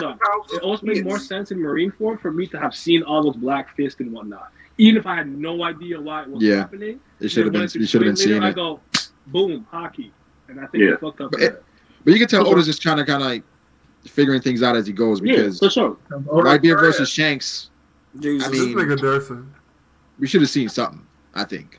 At that point. I mean, we saw that. Because Oda always retroactively does this, man. Yeah, the sky's clean, but it's like both those dudes got advanced conquerors, right? So we should have seen something, but it's like he's figuring things out. So it's just like, it kind of makes things a bit more complicated. Early in the story, though, bro. It's early. It's early. Well, hold on. If this is the case, then why didn't we see some display of conquerors from Park or Sengoku? Because they've had to have fought on the level with people like Kaido, Whitebeard, so they gotta have been like throwing out some conqueror Taki slamming around it. Why didn't we get representation from them doing stuff like that? We saw they're not able to. Sengoku and Gar versus Shiki. Yeah, we didn't see that, did we? Well, no. Well, we did. What I'm saying is, we saw Blackbeard and do his the Quake when he took Quake, and we saw Sengoku do that little shockwave to cancel it out. But I don't think that there was he was using, Conqueror's hockey when he was shooting them attacks off. I don't think Blackbeard's in that hockey. Well, what I'm saying is, do we think that Blackbeard was at that level at Marineford? Was he, able to use color coding and all that other stuff? I don't know. I don't know. We know he's aware of it. Right, he's aware of hockey, and he could feel it. But I don't know if he. I don't know if he was that. Listen, Blackbeard could be one of the more underrated characters that we. Blackbeard could have an absolutely insane. It's weird. His bag could be absolutely disgusting. Blackbeard could be with hockey. Blackbeard is probably the most dangerous thing in all of these stuff. My bad. Rio with that Quake, the Quake fruit. If he can use the Quake fruit and then combine it with that, the attack in you, and then let the little Quake attack you from the inside, bro, you done. We know Oda's gonna nerf Blackbeard in some way. Yeah, I think it'll be. He's gonna have to nerf Blackbeard for Luffy to stand a chance. I think it'll be more. Hey, Virgo. If he was treasure hog, I think it'd be more interesting. Now we can hear you. Hey, Virgo, I'm looking for directions to a bullspittin. Clearly, I took a wrong turn and ended up in the same fucking stream we have every week. Could you point me in the direction of the bullspittin?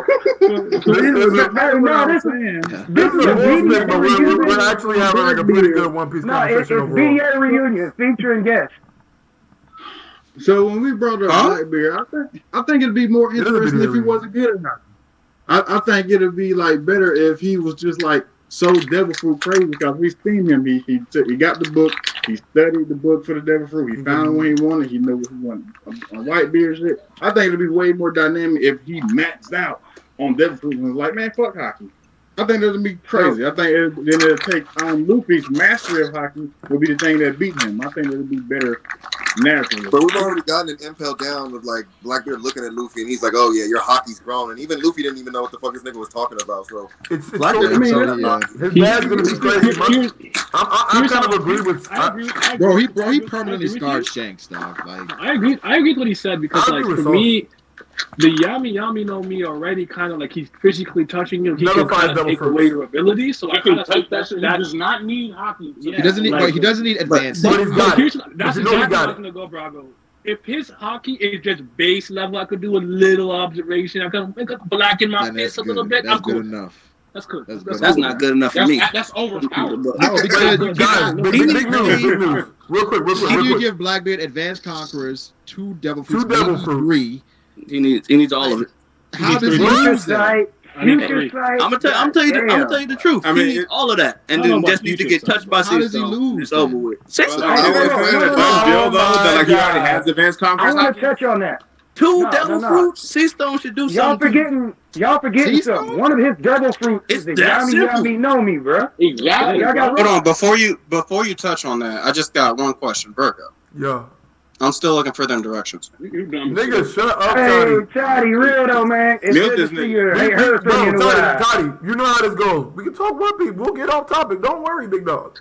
But we have a good conversation flowing right now. Ain't no thing. You can talk. You like one people a little bit. A right or a left. Swinging back in, man. I'll segue us back to it, right? Appreciate it. We got Blackbeard that has the Yami no Mi, which can absorb damn near everything. You combine that with Future Sight, that means that man knows where every fucking attack's coming from every fucking direction before it happens, and can just set up. But Future Sight to me is advanced observation. No way that fat ass nigga got Future Sight. I'm sorry. Hey, come on. No, he ain't dodging shit. He a baller. He's not dodging anything. He's taking those attacks. This is a shonen. He need to be a god. He need to be a god tier level threat. Wait. How strong y'all want this nigga to be? Y'all want it to be the like strongest. No, because then y'all go on like a group fight versus Blackbeard. Then that's the only way to beat the nigga. That's what y'all want. No, wait, are we talking about the Straw Hats fighting the Blackbeard Pirates? Yeah. It's gonna be Luffy and Kobe. That's what's gonna happen. Guys, do I need to remind you guys that this is you got a better chance of Riser pulling up with the scrolls and helping Luffy out than Kobe showing up. The first person Luffy had on his side was Kobe. Kobe got the same relationship as Garp and Roger. What are we doing?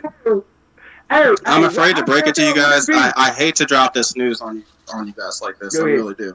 But this manga happens to be written by Eiichiro Oda, which means that the fight is going to be a 1v1. Everybody gets one chapter per character, and they're matched up with somebody, and it's just a 1v1 like it is every arc in One Piece. Luffy will be fighting Blackbeard. Oh no, we just had a 2v1 with Big Mom. Now we had a 2v1 with Big Mom. She was so bad she couldn't handle a 1-on-1. She had to get tag team. That was just too much. Well, that was different. But in terms of the 100 Beast Pirate, why can't it be different? Followed it. Big Mom not a part of 100 Beast. So do y'all want Luffy, Zoro, fighting Blackbeard? That's what y'all want? Hell no. Luffy and Kobe. Luffy and Kobe. Where did Kobe come from? Personally, once they dropped the rocks thing, it was over. That's it. In my mind, it makes no sense for me for One mic. Go ahead. I was saying, in my head, I just like the idea of Blackbeard having what he thinks are the strongest devil fruits from each category, and that's pretty much it. So Zoan, the Logia, and Paramecia. So is Blackbeard going to pull up in Wano and take somebody finish? That's kind of what hey, that's what I want to ask. Hey, everybody, let someone finish your thought before y'all fucking start talking, please. Yeah. What's that? Shit, what was I saying? Oh yeah. So like with I was looking for directions.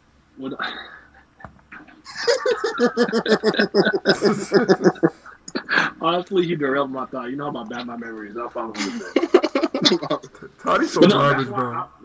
To your point, G, that's why I'm saying giving him hockey is too broken. Because he already has an ability that makes it so if any devil... You don't need hockey. Exactly. Like if any You brought me back on course. One sec. Okay, so what I don't mind if he takes Kaido's fruit. But I actually like the idea that he takes Marco's because I think that kind of offsets one of the problems that he has. That he takes double damage, which he can heal himself to some degree, and the fact that he's slow-footed. He don't dodge nothing, right? But at least with aerial mobility, hold on. At least with aerial mobility, he can just maneuver around better. And for other characters who can't actually fight in the air, it'll be a good thing for him. Because the thing about Blackbeard to me right now, his weakness is that he don't dodge nothing. I'm not mad at it, Naya, but that would already happen, right? Like Oda had the perfect opportunity where they beat their ass so bad. That's a good point. So you probably take Kaido because he thinks it's stronger. But I said personally speaking, on Oda, Marco's made more sense. Yeah, Marco's makes a lot of sense. Eliminates makes a lot of sense. At the end of the day, but it probably makes too much sense for Blackbeard. Perceives as the strongest low. I kind of want him to get Ace's fruit, like to somehow, some way. got Sabo. Yeah, like Sabo, and finally get Ace's fruit. You know what I'm talking about? Like he wanted Ace on his team from the jump. Yeah. He needs the Logia. We can skip past this point. We can skip past this because I think he needs all that needs to happen is he has to undoubtedly be the strongest person in the series when Luffy fights him. I don't care. No, I don't think so. I think Rocks. I think that the Emu's probably the final person that we're gonna fight. I don't. What is Emo or Kong? Fighter, bro? Kong is a bigger. We're gonna sit down and have a diplomatic, stern discussion. If it's the Marines, then Blackbeard's gonna help Luffy. Hey, y'all aren't forgetting about the final villain, man. Foxy about to pull up.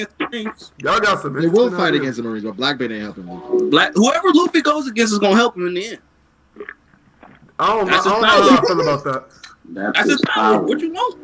I don't know if Luffy has enough help to take on Kong. That'd be tight if Luffy can double Emu. That'd be tight. Do you want Luffy fighting against the world government with Kaido, Big Mom, and that's crazy. That's disgusting. I think whatever this Rocks plot, the Rocks subplot that's going on is, I think Rocks is going to lead to that whole plot is going to lead to the end game.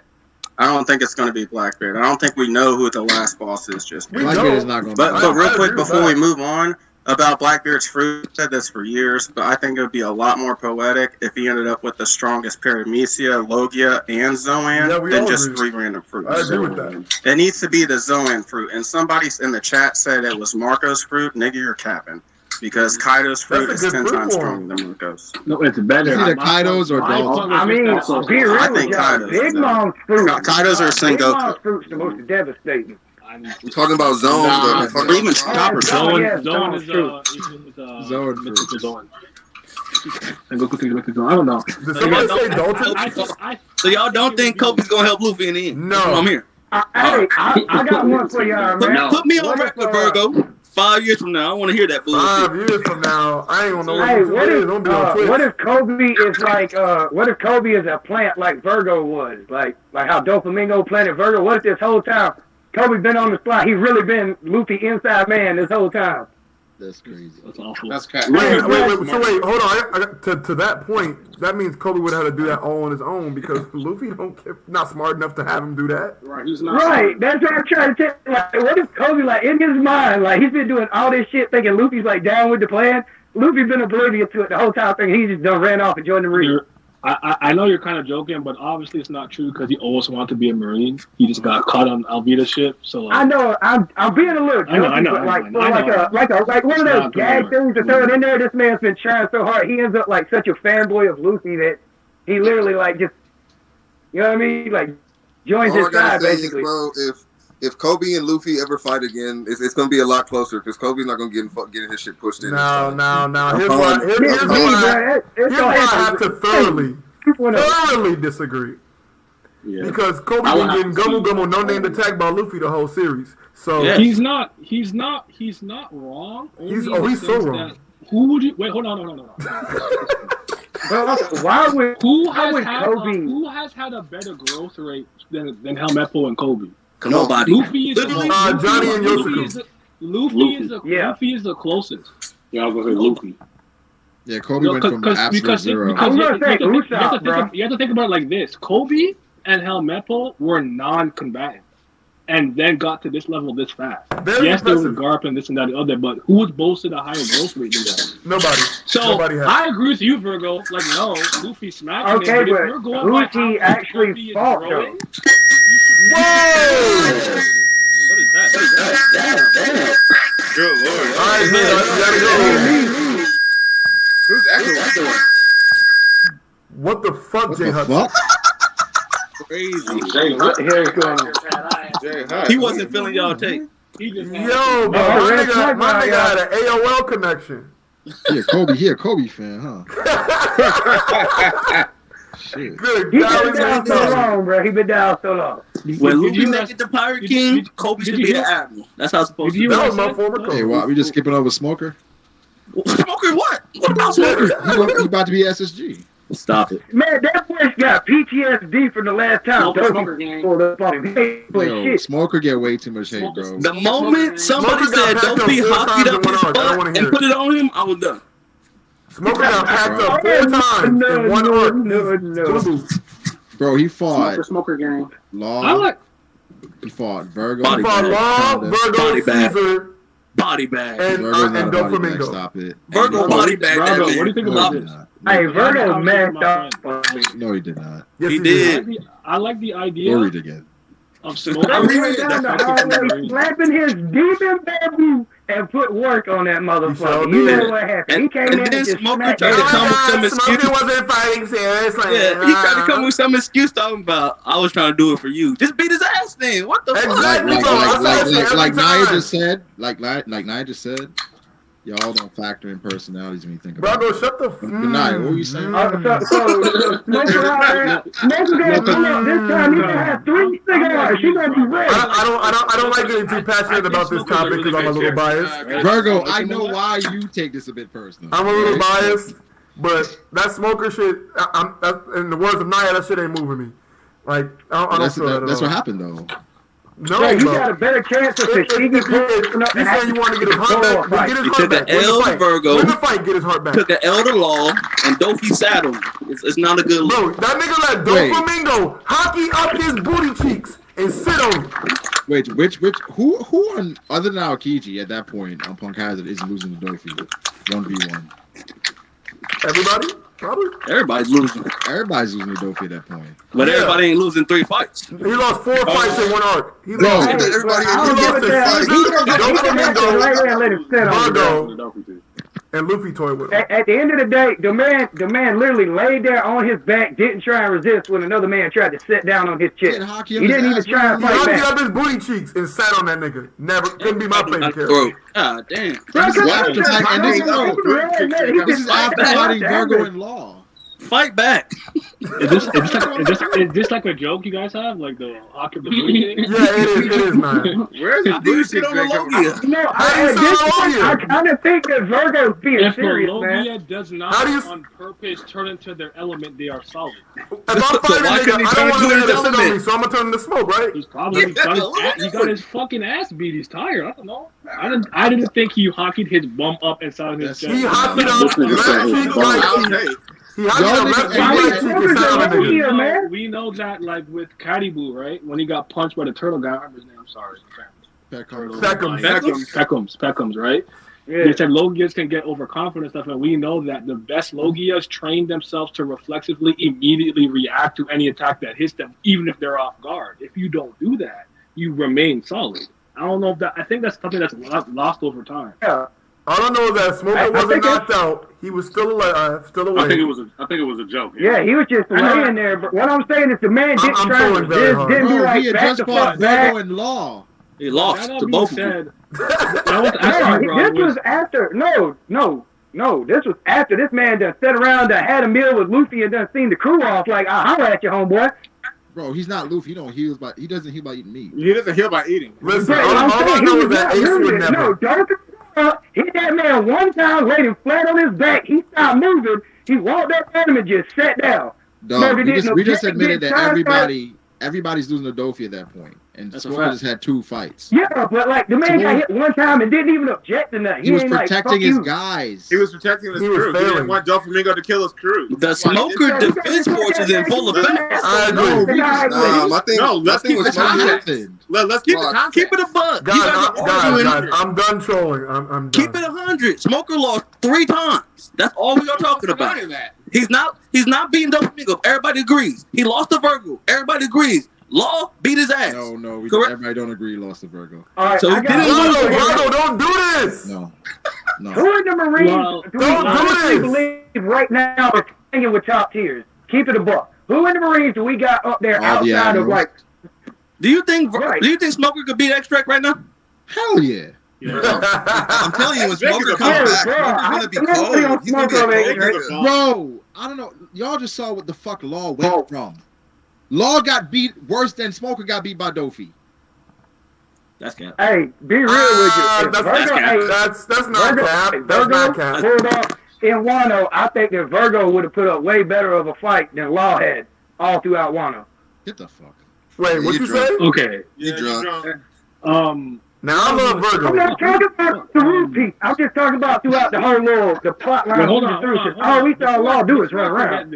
Brago. Oh, you just run around out there? I was having a conversation about like the idea that do you think that it was a bit not a missed opportunity, but would you have liked the idea of Smoker defecting from the Marines, even if he just did his own thing? Yeah.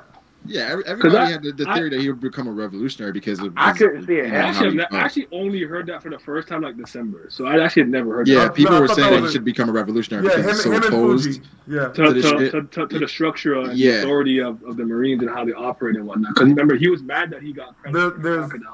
But that's why I think he's a perfect candidate for SSG because he get rid of the warlords and he can step in. He gets a lot stronger, and Order can justify it with that.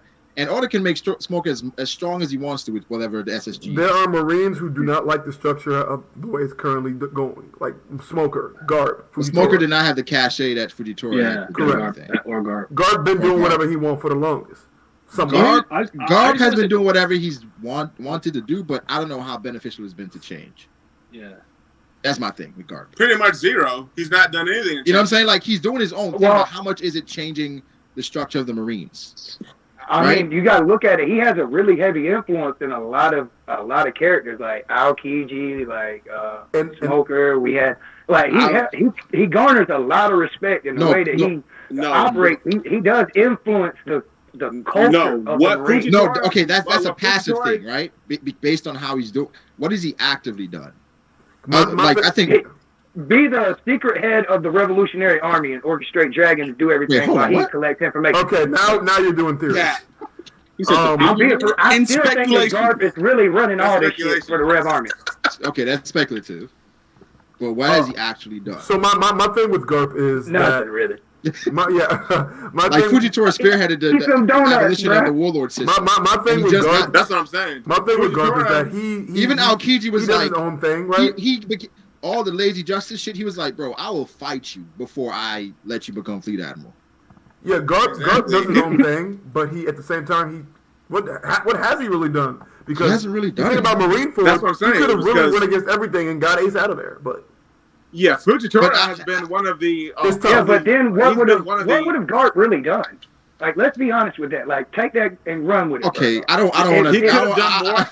I want to bash Garp here because he's the hero. No, my thing is that I've talked to you about that for years. Garp did rescue Ace and he left with him. What the fuck would he really do? About Garp, but I think the Ace thing I understand a lot more. I think he made the right decision. And I think overall as a character, probably one of the best, if not the best character in One Piece. Garp is a fraud. Okay.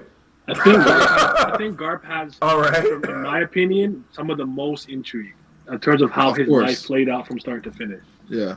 It's like he's lived his life the way he's wanted to, right? So it's just like I will say this. Like, I understand Smoker lost 3 times in that arc, whatever, but I don't care about that. I still think he's a great character. Smoker's one of the best fucking Marines. I know. I really like that character. I really love his character. He's an amazing character. He's a great character. I'm not saying you guys are doing this, but I do think this community a lot invalidates a character's worth the moment they lose or lose too much. And I don't really get that. Where the smoker thing came from? It's weird because the same people say they don't care about fights. Yeah. Smoker thing. I definitely care. One Piece is not combat, so make it make sense.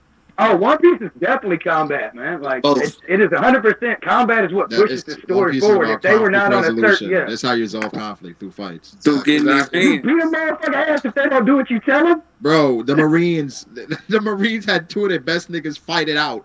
Exactly, for 10 days to become what the fuck? Admiral. Like, what are we talking about? I believe Luffy said, I can't cook, I ain't no swordsman, I can't navigate, but I can beat your ass. I got these hands. Yep. Nah, Fuji definitely spearheaded the warlords being abolished. And Smoker, he had his moments, but he just didn't have the pull. He wasn't an admiral. You know what I'm saying? We had the whole back and forth with Fuji and Akainu. Well, Smoker just didn't have the power or rank to do what he really wanted to do. He didn't have the cash in. Like, if he was on the same kind, like, he told him to eat shit. Like, power, nothing, like, nothing can happen. He's like just a vice admiral. That's what I'm saying. Well, at that point, he wasn't even vice admiral. He was a captain. If you look at Fujitora and what he did on Dressrosa, he's done some of the most than what anyone has like done a lot in the series as Marine. Because look, he went directly against orders from Sakazuki, told the truth, which he's not supposed to do, and exposed them. Exactly, he exposed the world government for having and he has let control. He's done way more. Let's be real, man. They know he has let the Straw Hat Pirates like walk on more than one occasion. And they ain't like, if that ain't like colluding with these people, and like they normally like kill people over cheap shit. But not just the Straw Hats. He let Sabo go. Exactly. Yeah, like, he let a lot of shit right. I mean, you think about it. Garp has been doing that shit for years with Roger, letting his ass go somewhere. But that's like, yeah, true. Well, true. I think it's more like I don't know. How is that? Choice. That's a weird one.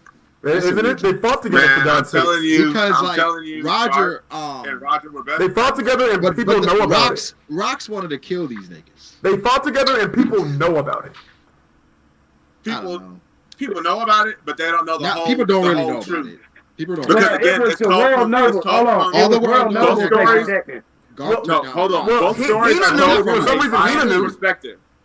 I mean, when I'm thinking about it, not too many people really get caught, except for Caribou Kid and Jory Bond. Everybody else get caught. That's what I'm saying. Hey, speaking of Caribou, where the hell is this man? No, don't segue yet. That just crossed my mind. Yeah, for sure. But I'm saying, like, with things like God Valley, Hina knew, and Garp was like, why do you know? But, like, there are people in the Marines, like, who know about this information, just let it rock. Like, oh, he's a hero. It's fine. But even there, but I mean, that's even like there, Rayleigh being on Saboti. They let shit ride, bro. Hold up. My bad. Go ahead. I'm going to mute myself. It's told from a biased perspective, right? It's told from a completely biased perspective. Okay. The whole perspective we're getting from is Sengoku, right? He's the one telling us everything that supposedly happened on God Valley. Okay. Garp won't even, and he's not even saying, exactly, he's not even talking about it. It's like a third party. Exactly, it's like a third party. Two, we know the world government lies, right? Yeah. Like they straight up definitely lie. Everybody, I feel like that's One Piece though. Everybody lies. Exactly. Well, of course. Nothing is what you think it is. So so I agree with you. One Piece has a very strong theme of perception versus reality. Yes. Yeah, I wouldn't call it a lie. It's the what's it called? Perspective truth. Bro, it's a lie. Perspective truth. So if you because that's how pirate stories work though. Do you think the Pirates are lying about category? They were threatening Big News Morgans to tell the truth. Brule? What about Morgan? Morgan's lying? There's a lot of liars, man. The newspaper liars. There are. But when I'm talking about, like, when they say that Big Mom is scary and she'll do this, she's done that stuff. Was Whitebeard lying when he pulled up to Marineford and said he sent Ace? Hey, come on now. What are we doing? You're talking about the direct stuff. I'm talking about the perspective stuff, right? From his eyes, this is what happened. That's not a lie. No, I think Sengoku's lying. I don't think Rox, lying, bro. I don't think Rox was what he's painted out to be at all. Exactly. Well, I want to touch on from his perspective, it might be though. That's what I'm saying. It could be, but it's a biased perspective because remember, Sengoku and Sakazuki lied to Squardo. Yeah, they both. But that's to get an advantage, though. To get an advantage. This is the point, everybody believed the lie that you couldn't eat 2 devil fruits because that was supposed to be common knowledge. That was spread by the world government. Blackbeard happened to know some shit nobody else knew, and he ate 2 of them motherfuckers. So what we know happens to be like stuff that's revealed to us basically through the story, and it's like all the time. From the world's perspective. So we now know from stuff that was revealed on what happened with Morgans that a lot of the times we knew what was going on because they read the paper and it told them what was going on, and that's what they got information from. But now we know that a lot of that information ain't really what's going on, and so we're seeing. I think that's the beauty of it. A little more biased. I think we're biased because we see it from an outside perspective. The story is supposed to be from Luffy's observation of the world. I think, and that's how we're exposed to the knowledge. The knowledge that's exposed to him and the people around him. The funny thing is, we're all throughout the story, even from the beginning all the way through Alvida. We're told about all these treacherous things. Like Alvida's one of these feared pirates. Alvida ain't shit. Alvida's a speck. And then you hear about the Grand Line. The Grand Line ain't shit compared to the New World. When he first got revealed. But he's a demon, which he is. No, Zorro was sacrificing his life for this little girl. But that's the point. On her perspective, he's a good guy. To the people who crossed him, who he captured them bounties on, that dude's a demon.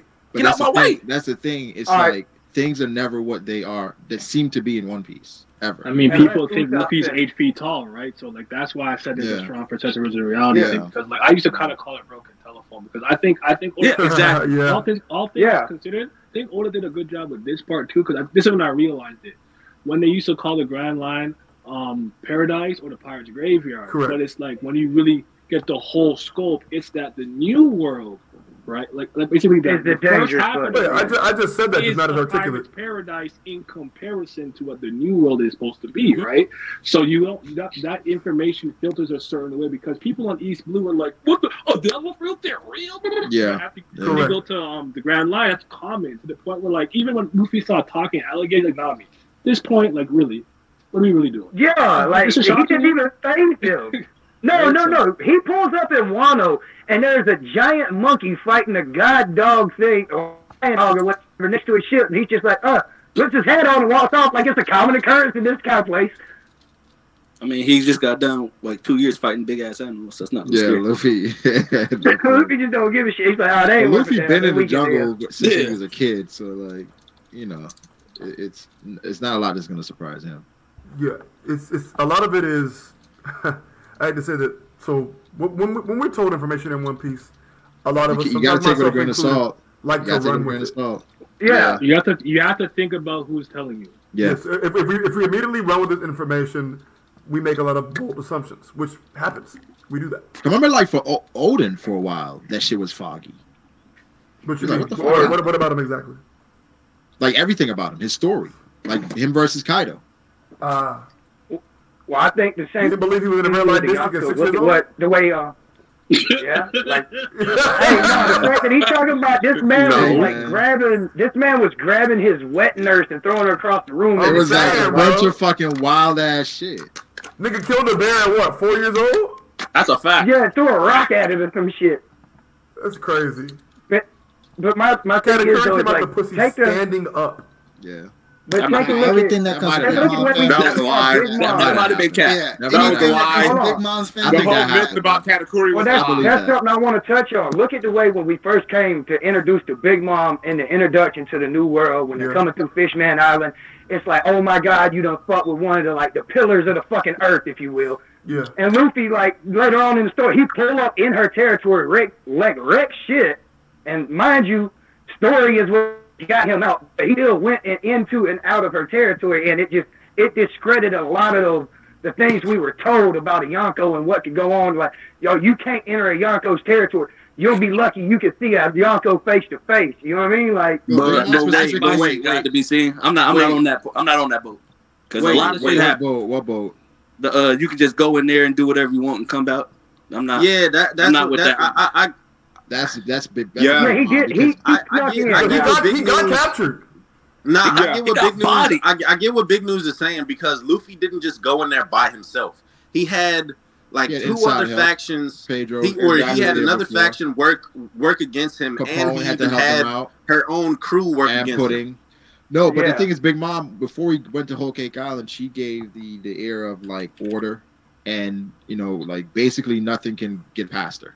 Exactly. Right? She had this insane network. Like, Big Mom is not somebody you want to cross. She said people don't even get to see me. And then you get to Whole Cake Island, and Big Mom is the problem. She's a huge fucking problem. Right. I'm not on that boat either. Kaido. No, hold on. You're not on the boat that Big Mom's a problem? She wasn't really the problem, okay, because everybody else. Bro, but no. When we first get to Whole Cake Island, let me say something real quick. So y'all understand where I'm coming from. Problem. We get there 30 seconds in. 30 seconds before they even get there, Luffy get bodied by a fish, right? German come and save him. Correct? Okay. He goes to the forest, folded, fighting for 12 hours for Cracker, right? You missed some shit happened before then. After that, German's there again. Then he gets bodied again by the army. They tell you about how many people came in: Kid, Apu, Yaruj, and Capone. All of them get bodied but Capone. They were not honest about that, though. We even found out that was a lie, Big News. This is why you gotta let me talk, right? From Brulee's perspective, this is what happened. They came in, they didn't see Big Mom, and they got ushered out. Brulee's a known liar, though. She's not. This is why y'all gotta pay attention to the story. Brule be lying. All that happened. No, it didn't. What? News. Oh, no, so Big she news. Hold on, real considered quick. Big news. Do you remember when in Udon, when Kid said, "You're lying, my nigga. I stole what I wanted, heard a commander, and dipped." That's not what happened. What Caribou said was you got bodied by Big Mom and lost your arm. Kid said that's not what happened. I lost to the Red Hair Pirates. I went to Big Mom's territory, scarred the commander, and then I left. Got what I wanted and left. That's what right? That's what I said. Are you saying that he just left and nobody chased him out? Who knows? Because he got what he wanted, so he left. He got what he wanted and he left. And I'm Boulay assuming said the they only chased him person out. that did something was Arouge. And that's Arouge is the only person who did something. He beat one of them. It's also talk. No, it's also talk about from what is it? Time ago when Kid didn't beat a commander. Yeah, kids. No, they were talking about how kids they had lost 3 ships to Kid's little crew or whatever. Wait a. When they were out there collecting the food or some shit like that. What is the argument? They didn't address that. So what is the argument is that lying. Big Mom wasn't a problem. Big News is saying. No, it's not that. No, that's not what I'm saying. It's not that Big Mom wasn't a problem. No, Big News, look not at you. Kaido. Kaido's a Big Mom wasn't the problem. Are an issue. Big News said that. Now you got to be. At what point was she the problem? Okay. Well, first when we very first got to Whole Cake Island and she's terrorizing the place, and Jinbei has to go and grab the cream puff to bring you it talking back. about like, what we're talking about? What are you talking about? This is what we're talking about. I'm talking about the Straw Hats and Luffy and them. You're talking about her own country where she can do whatever she wants. That's what we're saying. Okay, That's a perception. Well, Big News. That's because you're not listening to what Brago said. That's because I was telling my perspective. Wow. Right? It's perception versus reality we were talking about. God to be seen said you were going based off of Brago's comment. No, so I was not. No, I was not. Big News, explain yourself. Let's not argue about the argument. God to be seen said you can go to anywhere, and I said I'm not on that boat, right? Then Brago said you can go anywhere, and I also said I'm not on that boat neither, right? And I said let me address these situations. So I'm covering all the whole cake. But I said Big Mom was a problem. And I said no, she's not. Right after God to be seen said, like I said, you were addressing Brago's point. I said I'm going over it all. That's why I started with Luffy getting bodied. Okay. All right. Come on now. I'll give you this. Yeah, Luffy did have a lot of plot and story that got him into and out of. Okay, let's be real about that. Like the fact that he got the fishman. No, he got the. We not use that. No, Big Mom. One of the reasons for Big Mom's territory being like so impenetrable with those little sea slug things. It's like she literally had a defense array, if you will, like a motherfucking sonar shield that's out there 24/7. And these fishmen just came in and ushered them the fuck out the way so nobody knew what was going on. Like, stuff like that. Nobody's going to get the support that Luffy got. Like, little things like that, you're not going to see somebody pull up into Yonko's territory. Yeah, that's because Kid knew Jinbei. That's why that happened. Ooh, like, Kid did that. Kid went to Whole Cake. I don't know about that. Everybody went to Whole Cake. All 4 of them went to Whole Cake. Now we know why Big Mom got so many kids. Capone, Yarouge, Apu, and Kid went to Whole Cake.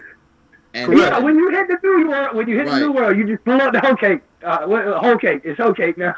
I mean, I feel like that's one of the with her having a poneglyph. That's one of the routes you have to take. Right. If you want to go be through her. And Kid, whatever Kid went for, he got it. Exactly. But wait a minute. He didn't beat nobody. That's what the point is. Wait. Hold on. But he didn't beat the commander. That's the point. Wait. Big news. What's the point of saying that he didn't beat a commander? What's the point of saying that? Because they said Brule is lying. She didn't lie about that. He didn't beat him. Whoever the commander is. Okay, but he injured, bro. But he injured one. That's fine. Right, so he didn't beat him, he injured. So, bro, but the perception is if the fight would have continued, especially after you get Kid's side of the story, is that he would have beat him. That's fine. He said he got what I wanted and I left. My point is Brule did not lie about that. That's the point. Because we're talking about following the conversation. Brule just didn't tell the whole story. Do you think living out information is lying? She told it from her perspective. What? No, bro. No. She left out information. Hang on. Exactly. She lied. Lying. She lied on omission. Yeah. That's a lie. Lied about Katakuri. Wait. Hang on. All lying about Katakuri as well.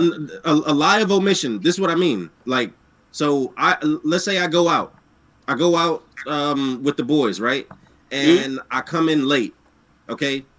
And then my girl, she asked me, "Oh, well, where were you at?" I'm like, "Oh, I went to I went to Corey's house. Yeah, but you don't mention the other restaurant. Wait. But I don't mention to her how I went to the club and I was at the strip club with all these bitches and all this shit. Right? Butt booty naked on the handstand. So that's like, and that's the thing that Brule did all throughout the course of Whole Cake Island, and we see even with Katakuri.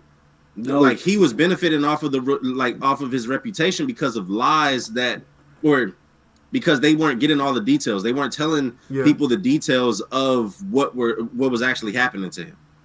So if you tell your girl you went to Corey's house, right, even though you didn't do none of that, and somebody asks your girl, where were you at? And she says you were at Corey's house because that's what you told her. Is she lying? Yes. No, she's not, because that's her truth. So you're saying Brule did not know that kid injured the commander? The way you put it that was tough. I ain't gonna lie.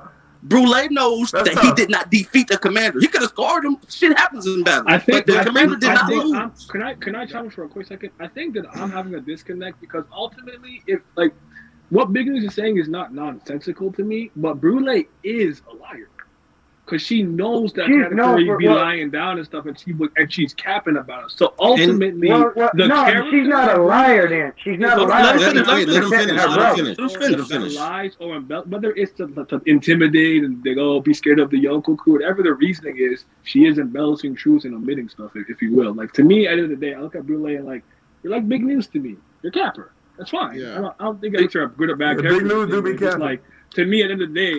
I would still call her a liar more than a true teller, so to speak.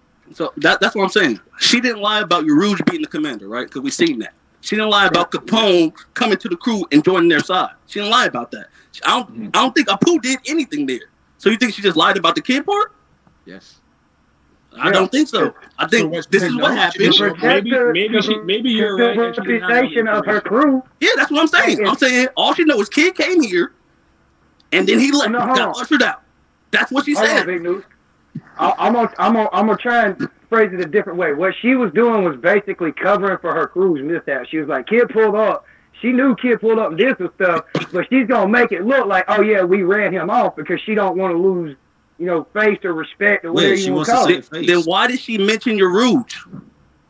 Because she can't deny that one. Because because Snack was demoted. So that doesn't really hurt the reputation of the crew. Snack was demoted. Because of what? Because of Rouge beat him. Okay, thank you. But this is what she knows.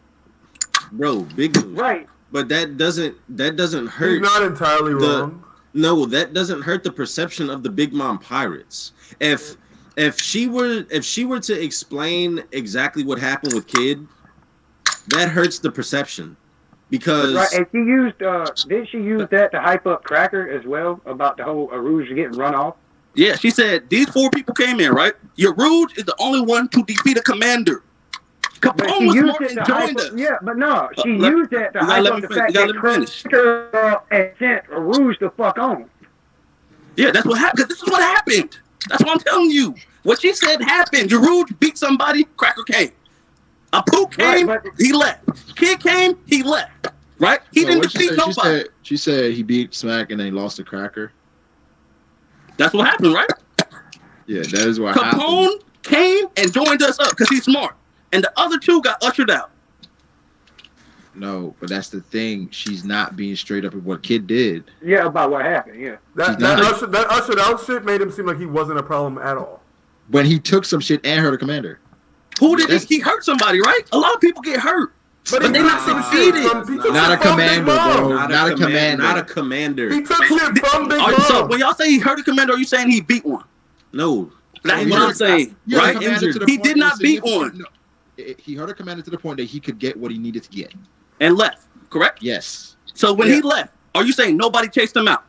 Nobody was there behind him. But what does that matter? We know what does that matter? No. She said, Matt. Hold on. What does it matter if they chase her out? Because that's what she said. Big News. We know for a fact that after that incident that they're talking about where Keith down the line, that was something that supposedly happened when he first came into the New World. We know that right before the little tea party and all that shit, we got Tamago talking about they needed to get some stuff together because they done lost ships to kids. So we have confirmation that outside of just like Brule talking about the shit, or anybody else talking about it, time ago, one of the people that's a subordinate is over there talking with these people, like relaying the information, like, damn, he's actually over here causing us trouble. That means that he went in there, did what the fuck he did. They chased him out, and in the process of them chasing him out or being after his ass, going after him, he's sinking their fucking ships. So he went in, got his shit, and he out here on the block, and anybody that pull up, he got it for him. That's a fact. So they got like 50-something so that means he could go into and out of a Yonkers territory as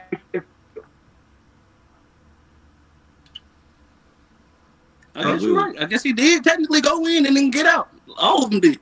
I just want to know why you want to believe Brule out of all people. It's not one piece.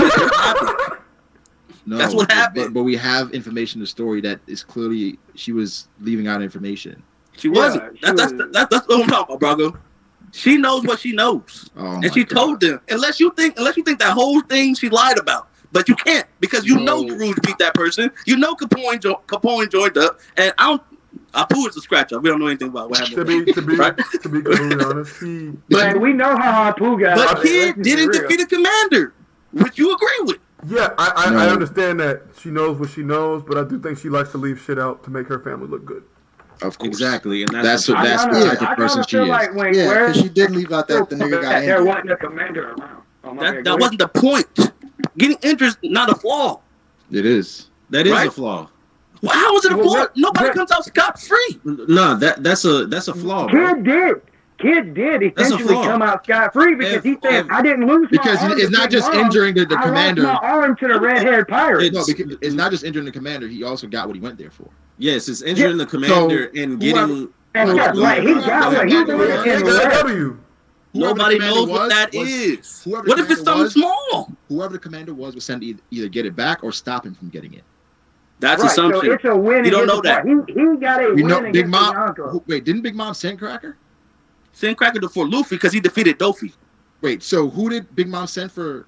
We don't know. Who did he send for Rouge? She said Snack and Cracker. No. So we have two Supernova. She sent Cracker after Snack was defeated. Yeah. She sent Cracker after Snack. No, that was for a Rouge. That was for a Rouge. No, yeah, we don't know. My thing is, so for the Supernova so far, they're sent. The commanders are sent to stop them, right? Right? Yes. Yeah. So why for Kid, this commander isn't sent to stop him? Why is that an assumption based on the evidence we have? Who, Snack? Because it was Smoothie that pulled up, and Smoothie did the nothing know me like she always does. No, that doesn't matter, bro. That doesn't matter. Are you talking about Snack? We know it wasn't Cracker because Cracker said ain't nobody. No, I'm saying it was Smoothie. I was saying Smoothie, who is known for not doing shit. That's the reason Kid was able to get in. That was the commander he had to a fault. The one that wasn't doing shit, because that's the only way. No, what I'm saying is for the Supernova so far, Snack was sent, right? Yeah. To Rouge, then he lost. Then didn't Cracker clean up? Yes, Cracker he did. So then Cracker was sent, right? Which we know because of what? How do we know that? Hold on. Because Brule said. Luffy pulls up, right? Yes. Who is sent? Cracker sent. Cracker sent. Because of what? So those are two Supernova, two commanders sent. But why was he sent? So now we have a third Supernova. He was sent as a deterrent. No, he was sent because he defeated Dofi. No. Hold on. Wait, Brago. He defeated Dofi. Brago, wait. Big news. It doesn't matter why the commander was sent. It was sent because a commander was sent. That's the bottom line. Is a commander was sent. So we're talking about bottom lines now, right? That's what I want to get to. We're talking about bottom lines. Okay, no, bro. What I'm saying is you're bringing up the Dofi point, and that's not relevant because a commander was sent after Luffy. Whether that commander would have been Snack, whether that commander would have been Katakuri, whether that commander would have been Smoothie, whoever it would have been, bro, it was a commander was sent. Exactly. What does Dofi have to do with the conversation? A commander was sent to Luffy. And we're talking about the bottom line, Wait. Brago is making a point and a correlation that a commander is being sent to the Supernova. That's it. Right. That's it. There's no other. There's nothing like. And we have more context knowing Kid hurt a commander. Yes. So then it's like nobody disagrees with that. No, but I'm saying we don't know which you're saying a commander was not sent. No, I did not say that. Bro, you're saying we don't know that. That's what you're saying. What I said was a commander was not defeated. That's what I said. Right? And we know Yaruj is the only one to defeat one. That's what Brule said. Bottom line. They came in and they got ushered away and they did not see Big Mom. That's what Brule said. Was Smoothie defeated? No. But Smoothie didn't do shit. Technically, Brooke, I mean, 1v1, we're going to be real. Like, but nobody talks about that. That's not in the context. Y'all calling her a liar about this statement because you lied about Katakuri. I'm saying she did not lie about this. Hold on. Am I wrong when I say no, Brooke did not 1v1 Big Mom? All right, so he was in the little treasure chamber against Big Mom, Prometheus, and Zeus by himself. He did not 1v1 Big Mom. I can sit there and I can say that the Luffy subordinates went 1v1 with a Yonko. I can present the story however the fuck I want to. Brooke got bodied, but that don't change the fact that he still pulled off. So you're saying based on perception or based on what we know? Yeah, it's based on perception, and like we know based on perception, we make the assumption, and then when we find out more information, it changes the way we perceive it. But until we get the information to change, we have to go off the way it's presented to us. I mean, I don't understand what's the problem in saying that Brooke like 1v1 Big Mom. He got like negative, but it's because still, I think it's disingenuous to say that. Why? Because he didn't do anything to her? No, because he never had a chance. Okay, that's fair. I mean, okay. So would you say that Luffy? That's like saying Luffy 1v3 the Admirals. Yeah, he did. Technically, no, he didn't. He's already kicked him off the platform. I got both statements, right? So technically true, but this is ridiculous. Anywhere was Yaruj. He toppled one of our generals, but that was as far as he got. Mama was fierce, and she sent Cracker to crush him. Correct? Yeah. No, she said, hold on, I got the bus part. No, that's what that was said. That's what it said. Now go to kids. He says, I never tried to go after Big Mom. I just went there to wound the commander and take what I meant to take. She did not lie. Again, this is a lie by omission. Big Brule is a liar. Bro, that's the statement. We can move on. Why choice? We did take a lot of time on that. Hey, I'm gonna say in court. I have overwhelming evidence to convict. Overwhelming. Does anybody pay attention to the little dolls that Bob Wang or the little chick with the little thing on her face that's controlling the little dolls? Does anybody notice like the little dolls that run around? The flying squirrel lady? A couple chapters back, there was actually a figure that was coming to her that looked exactly like Monet. I'm putting out a theory that she uses. Oh hell I think that Brian uses dead bodies. I think she's like how like Moria uses like soap.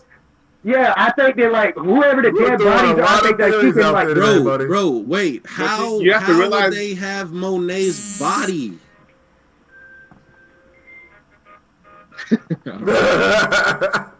How is Monet's body in Wano? You gotta explain. Nah, don't she said be quiet because I hate when y'all say like you, vitriol, you get bro. You have to explain how Monet's body is in Wano, bro. Exactly. How?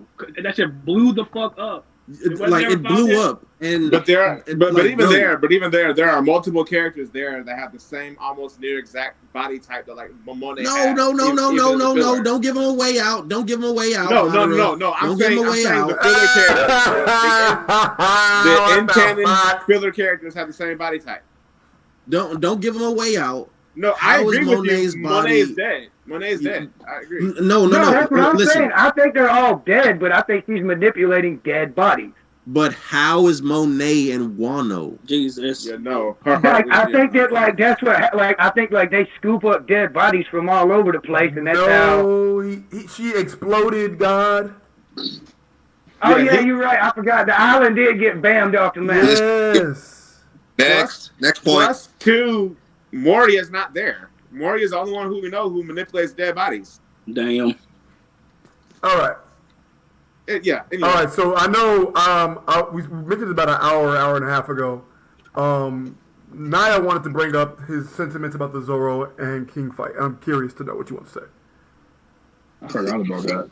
I actually listen when you speak, don't I? Occasionally. I would like. So I guess I'll say this. I think it's bad.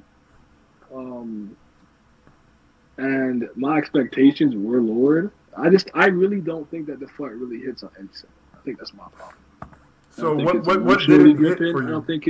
I don't think it's emotionally gripping. I don't think it's necessarily well choreographed. I don't think the magnitude of the moment has, and it had some good panels. Like there's one where he gets hit and he spins with the momentum and he counters with a slash. That was dope. Like wasn't all bad from top. I'll do one. I'll do you one more, Naya. All of these fights have been subpar.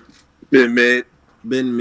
Yeah, they haven't been good. Like, and that's fine. That's fine. Jim's fight was hype, but it was short as fuck. I think we gotta wait until the anime. And that's sad that it always reverts back to that. Like, wait till the anime to flesh things out more. But I agree. Like, the fights, they've just been like it's like they're just there. It's like Oda's just like, okay, let me go ahead and write this in here so we can get this over with. And I said this like whenever before we got to Onigashima, I was saying that I think that these fights are gonna follow the trend of the Dressrosa fights. Now they weren't over in a chapter, but they were over relatively quickly. And there wasn't much substance. There wasn't much substance like within the fights. I got a question for y'all. Y'all don't feel that that's something post time skip that's been happening a lot? Is like the fights still don't feel like like an actual win or anything like that. Like it felt like build up pre-time skip. Like they actually accomplished something. Now it just kind of feels like they're just fulfilling the story. I disagree mostly, but I understand where you're coming from, but I don't agree with the big picture takeaway. But like, I thought that like with this arc specifically, I thought Oda was going to do the stick thing where he tends to like deviate when it matters the most because he is formulaic. I think we can admit that. There's nothing wrong with being formulaic, right? But he does tend to follow a certain type of structure. But I think that when it matters the most, he'll kind of pull the rug from under you. And I even thought that with Sanji calling him and they're saying, oh, that's like the left and the right wing of the Power King or something, they were going to put big emphasis on this moment. I understand it couldn't get the same level of emphasis as Katakuri and Luffy because that's a titular character, right? Main character having a fight, we got to focus on it. So I wasn't expecting Zorro and Sanji, but I'll stick with the Zorro right now to get like 10 chapters of a fight. But I truly think that it was completely uninteresting when you kind of consider all of the things that were supposed to be happening, especially with the Lunarian DNA. That just being, fire up, defense up, fire down, defense. Like, I was like, really? That's it? Like, I when you like look at me and you ask me, like, Naya, what did you enjoy about the fight? I could point to you to a panel here or there that was cool, but I really think from top to bottom, it was completely lackluster. The Sanji fight has the problem of adding in that random girl in the whorehouse. And no, I'm like, what even fight, is it wasn't this a fight. It wasn't a fight. And the whole time, Queen is just yelling shit at me. It's just Queen talking shit to Sanji. And then Sanji finally gets fed up enough, turns around and kicks the man one fucking time. That's the fight. Let me ask y'all though. Do you guys think, I mentioned it, does Katakuri affect any of this? What do you mean? What do you mean? Hold on. Because hold on. Just real quick, right? This is the combat portion of this war, right? We're going against a Yonko or whatever the case is, two Yonkos, whatever the case is, right? So you cannot be upset at me for expecting that the execution of these fights to go a little bit better because this is the war portion. We did the build up. We established the matchups and this and that and the third, but and my expectations on a general level are lower. And I don't want to be. I'm not the guy who goes, okay, I expect this to happen. Oh, A didn't happen. Trash. I don't do that. Because at the end of the day, sometimes let him finish talking. Sometimes I can think, this should do this, and it doesn't happen, and I'm like, what you did was better, actually, than what I thought. So that does happen a lot too.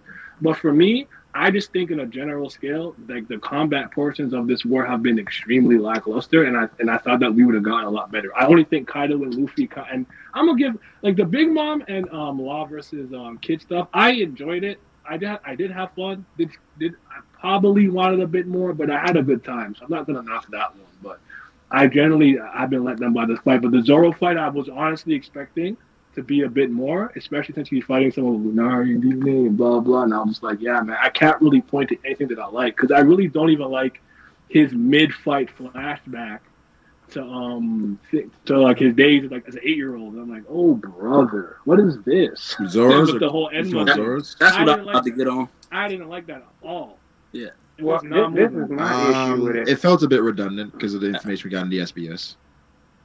I wanted to say that, like, on the fight things, for me, it's about how we had a lot of stuff that was like emotional build up, all kinds of stuff, right? And that's did it come out? Like, yeah, my bad. Somebody was trying to be. Somebody tried to tell me while I was talking. Oh my brother, like they're fighting a lot of combatants, bro. It's a war. Sorry, go ahead. Other comment. My bad. Yes, let me ask you all the Katakuri. Hold on one you guys second, think yeah. Katakuri messed Let me it check up? something Do you think Katakuri has messed with our perceptions a little bit? Because I think it's kind of twofold with that. Where the Katakuri fight as a first commander, we're looking at it like we need something, not the same thing, but we needed a bag from King. But also, we've been waiting for Sanji and Zoro to fight, especially Zoro. Like the entirety of the time skip, right? Like you've been waiting for Zoro to get pushed. Yes, and this was the first time that it happened. And this is the first time that it happened. Contrary to some people's opinions throughout. This is the first time that it happened, but this is the first time that it happened, right? But in the midst of the fight, there's a lot of stuff going on that's not just about combat. Yeah, right? and that's what I'm trying to get at, right? Yeah. So as a Zorro guy and as a Wano supporter, I kind of agree with Nine for once. You feel me? But, can I go on my point now? It's just that they had me on such a high when they brought up the whole Zorro Ryuma type shit, and this is how he fights, and I'm like, okay, I'm finally getting my backstory I've been waiting for, and then it just goes left. I'm like, damn. And then the whole Gabasine back? All right, you got it, bro. Well, I thought hold on one second. I thought it'd be a perfect point to give him the to get the backstory when we found out that Yasu was also Shimotsuki, right? Yeah. Yeah. And he could have went into the there when they went where the fuck were they? When Zoro got lost? Was it Ringo? In that the graveyard or whatever they were in. That's why the Vivid cards are bad, because that would have been the perfect time for them to you know because if you look cards, dressed like Ushimaru, right? That'd be something that comes up, and then they go into the backstory. Then we get some more information, and that would saved the fight a little bit. But but I'm okay with that, right? That's middle. That's like beginning towards the middle. Small. And then we get the whole flashback with Yamato. So we see his dad, who I'm assuming that's his dad. That's the guy. Okay, yeah. Okay, so I'm getting it. And then he breaks up the cocoon, and then he's fighting like this dude that the frog guy and the old man know. Yeah. And they even say that's a descendant of Ryuma. I'm finally getting it. And it just never gets mentioned again. Oh, it'll be big. Well, they'll probably until he goes and visits. That's visits what the graveyard. Go ahead. Oda's already said they're not related though too as well outside the manga though. Yeah. Oda's saving his dad. I don't know what that's about. They're gonna go back to Shimotsuki. What are you trying to say, bro? He goes to the graveyard for Chusui. Well, I wanna kind of expand on what we're talking on. Is like what Rob, I'm ask your question. Go ahead. But what I'm saying is throughout the whole way through Wano, we had lots of build up. We had lots of setups for like conflict. And here throughout the war, we had a lot of stuff that the conflict resolution didn't match. It just didn't make no kind of sense. Like, especially like one of the things that really got me as Kid. Like, why the fuck is Kid even over there on Big Mom when his whole thing is he's gonna pay back Kaido for the shit that he did and the shit that he did to kill her and the whole reason he's being through. Like, his whole purpose for going to fucking Wano was to attack Kaido, and then somehow, some way, his objective got turned from that to fighting Big Mom with no fucking explanation. He's a team player now. Set up with like Jack and the fucking the Mink commanders with Neko and Inarashi. We were supposed to get like some like resolution on that shit right there. That shit pretty much got off screen. Like, no, it definitely a lot of the stuff that was. Well, that's what I'm talking about. Like a lot of the stuff that we wanted to see resolution for conflict of, it got passed by. And like just like pointless, meaningless shit that drag into X points of fights or extra panels and backstories that nobody gave two fucks about. Or be real with you. The only panel I gave a fuck about from the Raizo and Fukurokujo fight was the last one. This man just stand around on fire and everybody else done dropped. So I know that the panel's like the fight's fucking over with. And we're not gonna get any more cutscenes to these motherfuckers point fingers at each other. Like low key, I did like that resolution, low key. I ain't gonna lie, it went down by fire and that's how he won. That was kinda like I just hard, hope y'all know at the that same time, the anime is gonna be unwatchable during yeah, they're gonna be having this like fucking in their fire for a while. Gonna be bro, like, they're wow. gonna be they're just gonna be standing there not doing 2 to 3 minutes. Yeah. Like yes, flashbacks to Odin all day. But the kid thing though, you said kid changed his objective. I mean, I think throughout the fight we saw kid was growing a bit, right? Where it became less about just what he wanted and more about the team. And he started understanding that he is Luffy's subordinate. Yeah. You can say that. No. You can say that. To be honest, I'm trolling. You could make the Oda's trying to take it that way. No, he has conceded that he's not on Luffy's level for the most part. No, I don't think he's done that. Bro, yeah, you can hurt Kaido with regular attacks. I'll say this, and he's fighting Big Mom with law. And Braga, I want to answer your category question after, but it's the part where he's like, for some reason, I feel like he's getting to his limit up there, and like almost like he mentions his motivation has somewhat changed. I don't know how everyone's taking that. So in my head, Law's already Luffy's subordinate. So it's just a matter of fact. It's just a matter of getting Kid there too. I'm not saying it happened. I'm saying you could make. It did feel like that when it went from being a Big Mom to say you're not getting to the roof. With Law, I don't feel like Law is a subordinate. I feel like he's somebody that works with Luffy. Law literally, remember Law even said that. Objective. Law said that like to Luffy at the beginning of he realizes. Well, Law said, "Don't give me orders like I'm your subordinate." Yeah, I'm your chef. Yeah, more people around sometimes. But I feel you. I'm just saying, like the way he views it. He wants to find out about the D Clan. He wants to find out about this shit, and I think that he knows that going with Luffy is the way to find that shit out. Yeah. But all right, Rob, to answer your question with the category thing, I honestly think it's a very important thing to ask, because it's almost like, did we set the bar too high immediately? There's a very high bar. I tried not to let that skew me, because I'm like, this is Luffy versus Katakuri, and this is a stepping stone that he needed. So it got a level of focus that these fights I knew wouldn't get. I didn't need that level of depth from King. I didn't need that, because I know it's Zorro's fight. It's not Luffy's not going to get this many chapters. However, I would argue what we got in totality was extremely lackluster, especially considering Q's supposed to be this special race, right? Now, I'm not a part of Agenda Piece, so for anyone who's in the chat who's like a super Zorro fan or whatever, I'm not a part of that. I literally don't care if you're a Sanji fan, Zorro fan, ZKKC, leave me out of it, right? So, that shit don't matter. Yeah, that shit. I don't even engage with that shit, because you come to my chat with that, I don't even acknowledge you. I don't do that. It's not fun to me. That all being said, I don't like how Zorro got his advanced armament either. I thought I was lame in the fight with King. I don't like how he got it. I think after how Luffy got his, I don't care about Zoro's. Yeah, I enjoyed Zoro's, to be honest. I actually because Luffy just basically saw it. Sense. He just saw it and was like, I think Luffy's own you can defend better. Whether or not you agree it was a better done, because I agree with you. That was still a bit of that's kind of jarring. But I do think that Luffy has enough that you could make a decent case. I'll do a lazy one, but like, first of all, Conquest is supposed to be his specialty, right? Because everyone kind of has something they lean into. So Conquest, that I would ask you to point to a character in the series who you think has more willpower than Luffy and make the case. I don't think you can really. I think you have some good ones that are up there, but I would argue you can't really do that. So in terms of will, Luffy's up there, and Luffy got hit unconscious a couple times and then put 2 and 2 together, like, oh, he's quoting this shit in Conquest and smacking the fuck out of me. I get it now. It took a couple of hits for Luffy to get it. And even still, he got smacked the fuck off the island, correct? So, like, to me, I could take that better in stride. Though I would argue it wasn't well executed. I could take it better. Will he be able... Hey, Zoro's... But Zorro had to make a decision.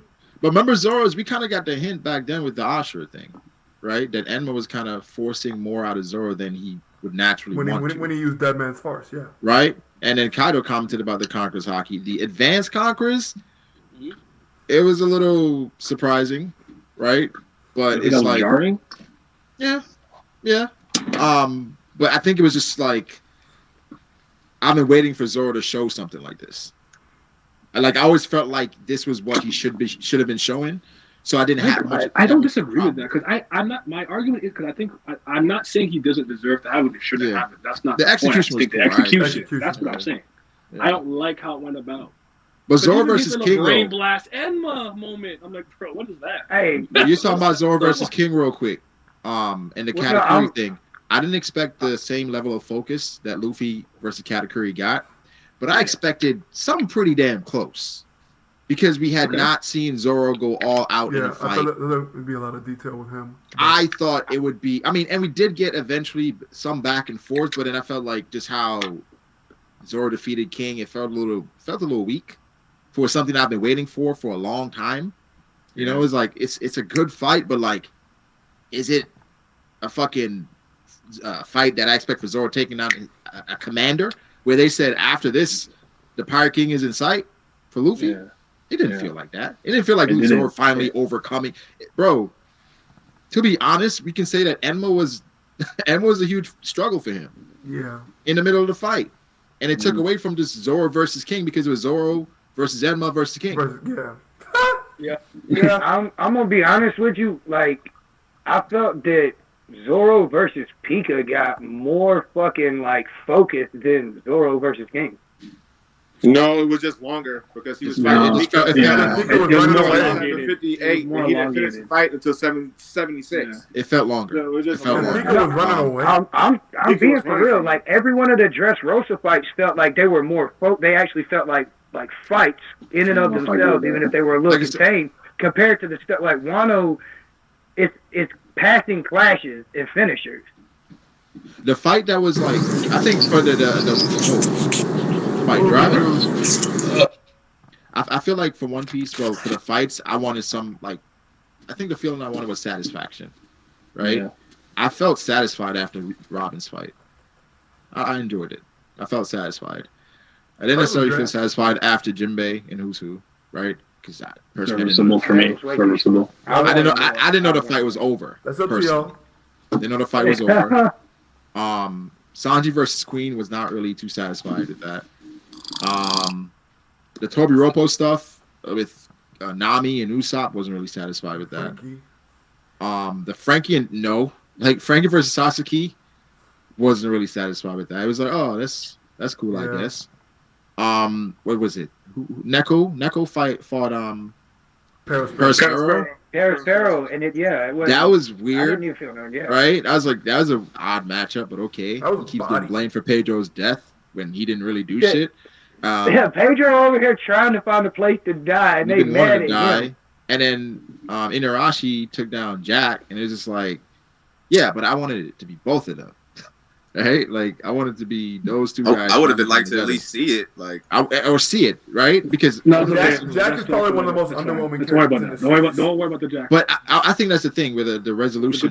Like if some of the people in the chat hate the fight word, right? If that triggers you, the resolution of this. I got another one. It was not good. We got Beppo. That supposedly got lost as a fucking child from the little Zoe Island and ended up somehow over there in one of the fucking blues. And is now back on the island with a whole bunch of fucking minks around, and nothing's ever like addressed about that shit. Like, he's back with his people, and it don't even fucking dawn on him. Nobody says a fucking thing about it. You actually care about that? Let me. I care about Zeppo. It's very odd that it doesn't even get mentioned.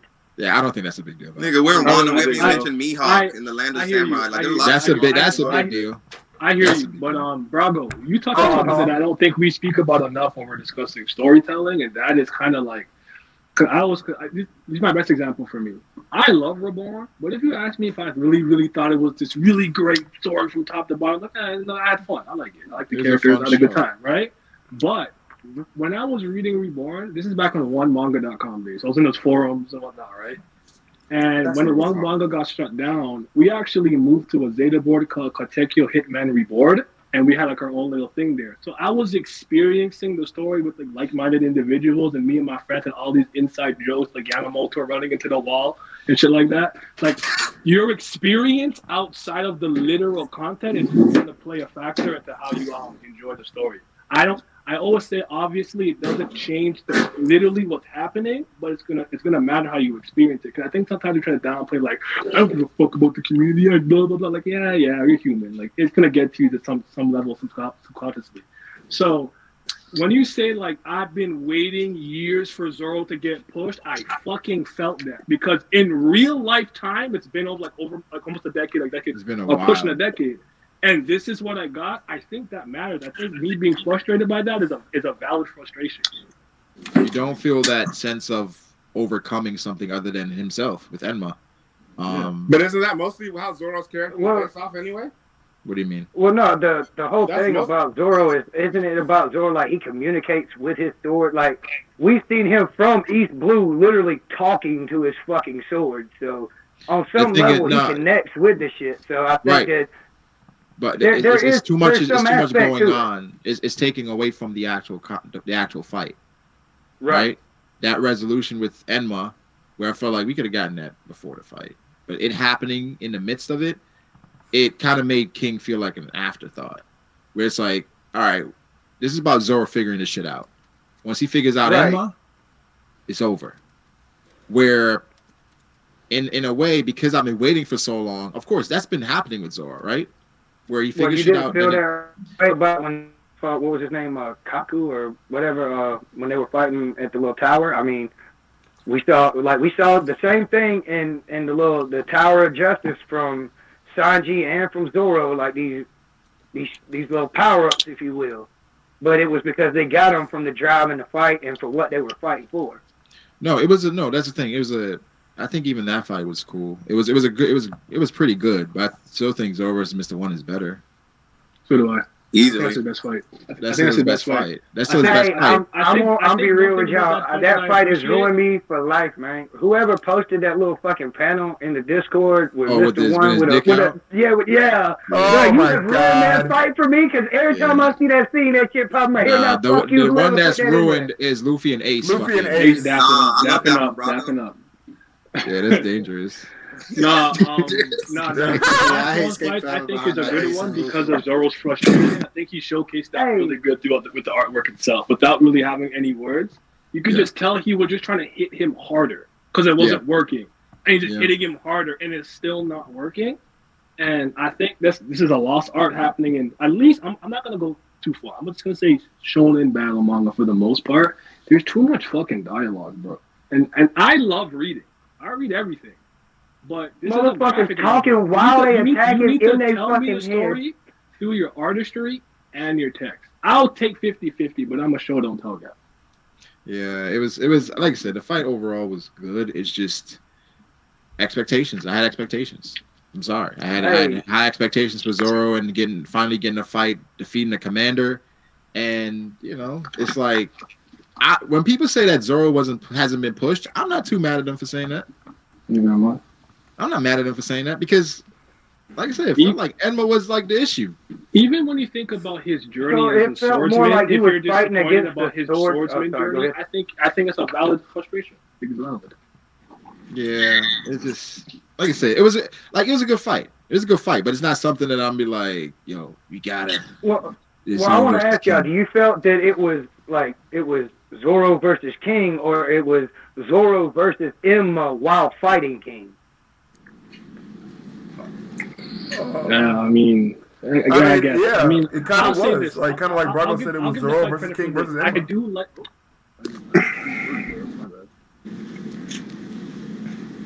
Yeah, I would have to agree with that. I like him having to actually overcome Enma though, and not just it's like get sword better than other sword. Good sword. I do like that, but I don't think he really had to overcome King. Because it's like, oh, wait a minute, he's faster. Oh, his defense better now. Okay, I'm like, okay. So what we're saying is what Ty was saying all along, since basically they pulled up in Wano, they were Yonko commander level. If they could literally if it wasn't that he had King with the problem, because you thought that Sanji one-shotted Queen. No, they needed a lot of things had to happen. Exactly. I'm being a little bit facetious, man. But let's be honest. Zorro got a whole new sword. Sanji got a whole new body sword that forced him to use King Talk. Let's not say that he got just a whole did that by new himself. body. Sanji got a whole new got body. an exoskeleton, brother. He doesn't. That nigga digging. This man went to Brazil and upgraded. He got them implants. Got a BBL. He got the bro. BBL. That nigga got a BBL for real. All that shit had to happen. Like I said, I agree to a certain extent that obviously King isn't Zoro's best fight. I still think Daz Bones is Zoro's best fight. But what I was saying about most times Zoro's fights play off of that is Zorro hearkening back to something that he already had technically learned, yet now he actually has to use it. Do you guys think it's wild? He just realized the shit about the old dude. Yeah, Daz Bones, he realized what his master said about cutting nothing or controlling what you want to cut. If you take that into example with what Rayleigh said about how in desperate situations you're like hockey blooms. We know Zorro in that moment against Daz Bones used armament hockey. That's what he did. You know. Well, the problem is Zorro doesn't fight swordsmen. The only swordsman I think he really fought was Mihawk. Well, he fought there. What's that dude down there on Fishman Island?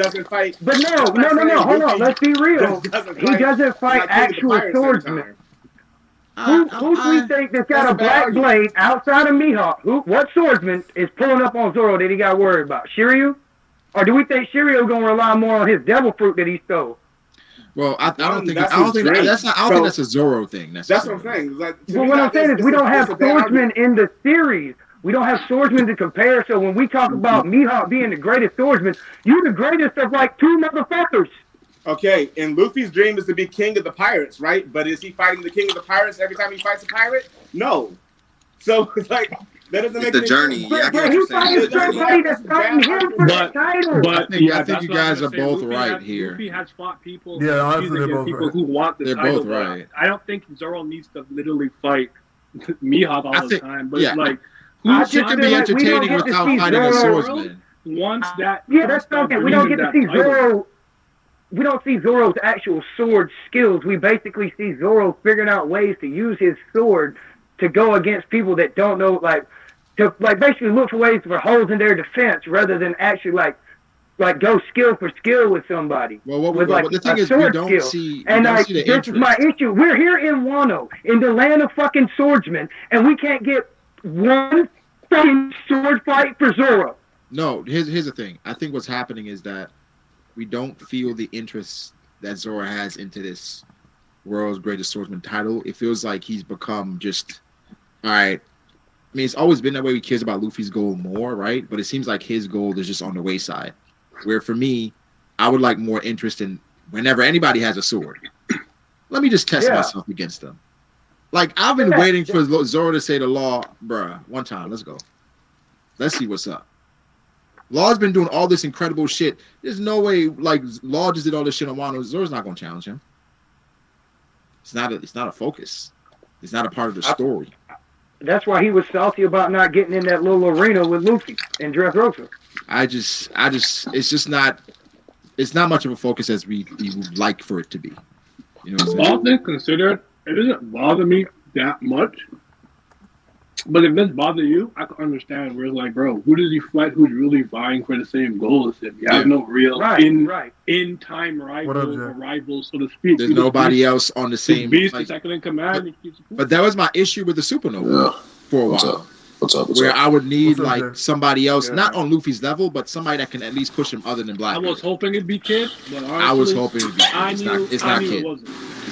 It's not Kid. It never will be. I never had faith. So can I ask y'all this?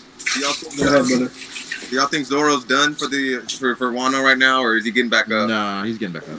He's not done. Said that he's falling off. Did anybody else see that? Because I've seen a couple people make that comment. He's probably falling back to the underground area where he and King were at right before he unlocked Conqueror's Haki.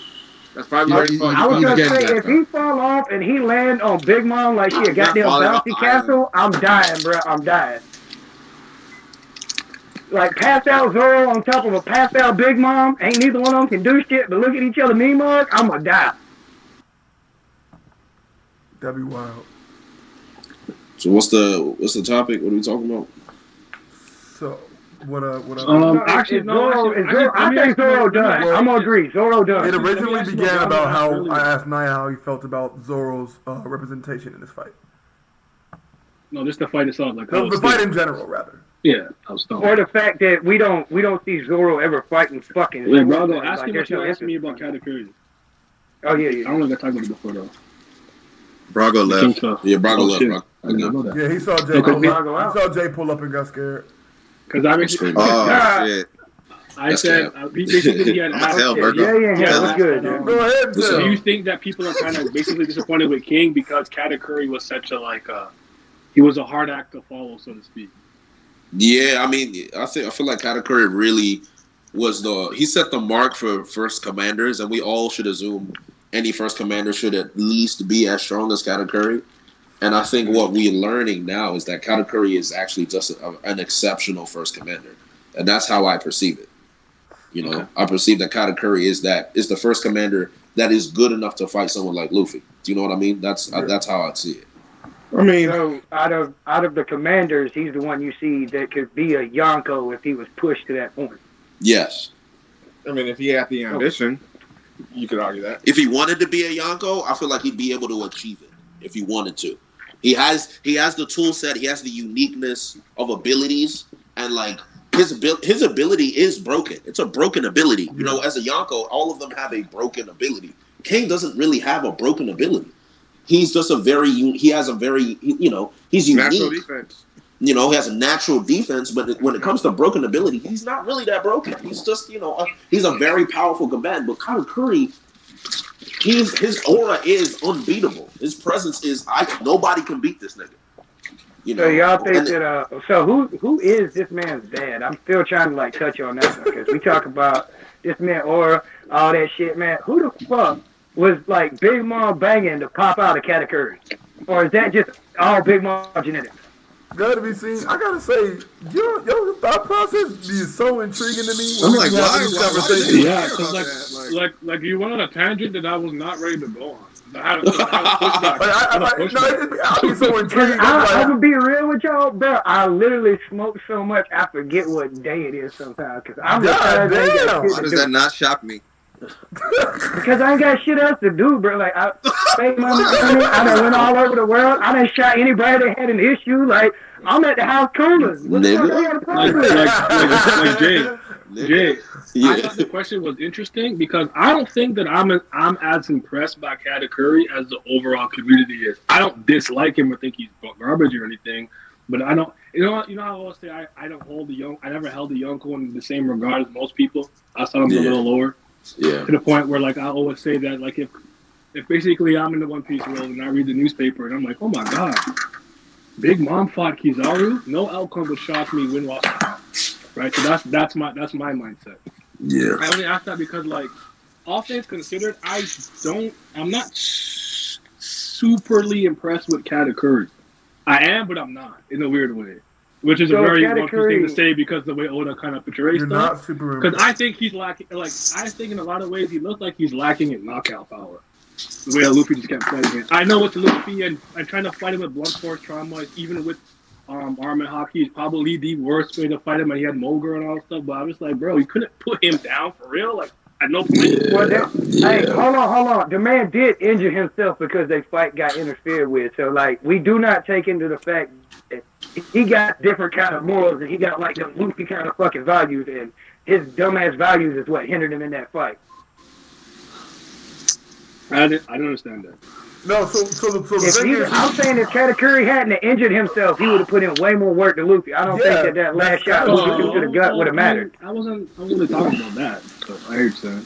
So that was around hours into the fight. I think that Katakuri, we're underestimating a little bit of Katakuri's power because, in a sense, he did handicap himself power-wise in that fight with Luffy, and he still drove Luffy to that point. And we see here and now, Luffy out here trying. He's evolved to that level, but when he first stepped off that boat, we saw what Kaido was doing to him. So at that level, we got to think, well, Big Mom can do the same thing to Katakuri, and that's why Katakuri don't be fucking with his mom. Yeah. I have to agree with that. Yeah. Yeah, I mean, I think Katakuri's strong, but obviously we know speed is a big detriment to observation hockey. We've seen it throughout the whole series. Inaru had mad observation hockey. He got beat. Everyone in Skypiea had great observation hockey, and they all got beat. So he's a strong character. I'm not trying to downplay him at all. But at the point to where we're at right now and going forward, he's not as impressive to me. Will we see? He really isn't. Well, I'm saying, is he relevant, honestly, to the story now on? Are we gonna have any way of him coming back into the story that makes any kind of sense? No, the only relevancy he really had was to further Luffy's progress. Exactly, that was it.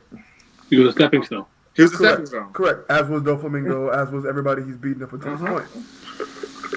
For the most part. For the most part, yeah. Because Rob Lucci, I'm not even sure how relevant he is. I think he just random cool cameos. I think he gets washed. No. I said Rob Lucci. I wasn't even talking about power wise. I just think he was just here for random cool cameos.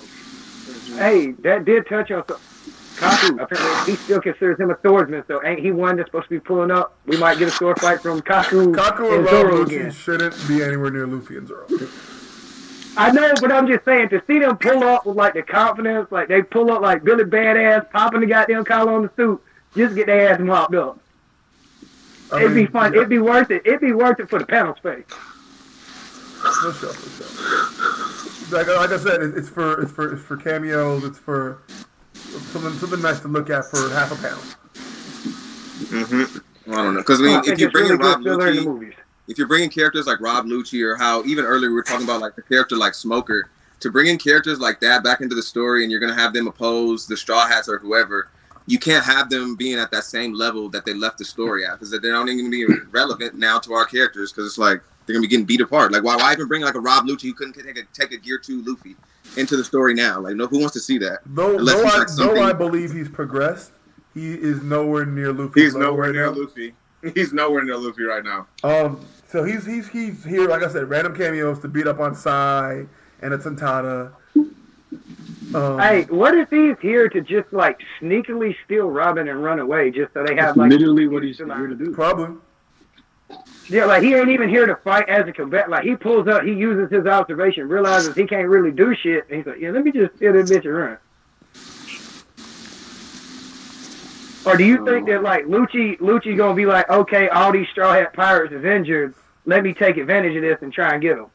That's more likely, because they're gonna be tired after the battle's over. They're gonna be tired as fuck. So, yeah. All right, well that's my thing. Like, once these fights are over, right? We know they're pulling up. Who do we have like as far as allies wise? Who's over here? Who? And Yamato and Jinbei just gonna hold it down against everybody? Like, cause they're the only two real combatants. You have a moving island that's your ally. So the links are there on it. But like to an extent, like what is that? Like, what are they gonna do to CP0 agent? Let's be real. I mean, power in numbers. Izo said that earlier. They might be much weaker, but power in numbers. And isn't the moon currently still out, so they can have Sulong, or was it the Sulong? It definitely is.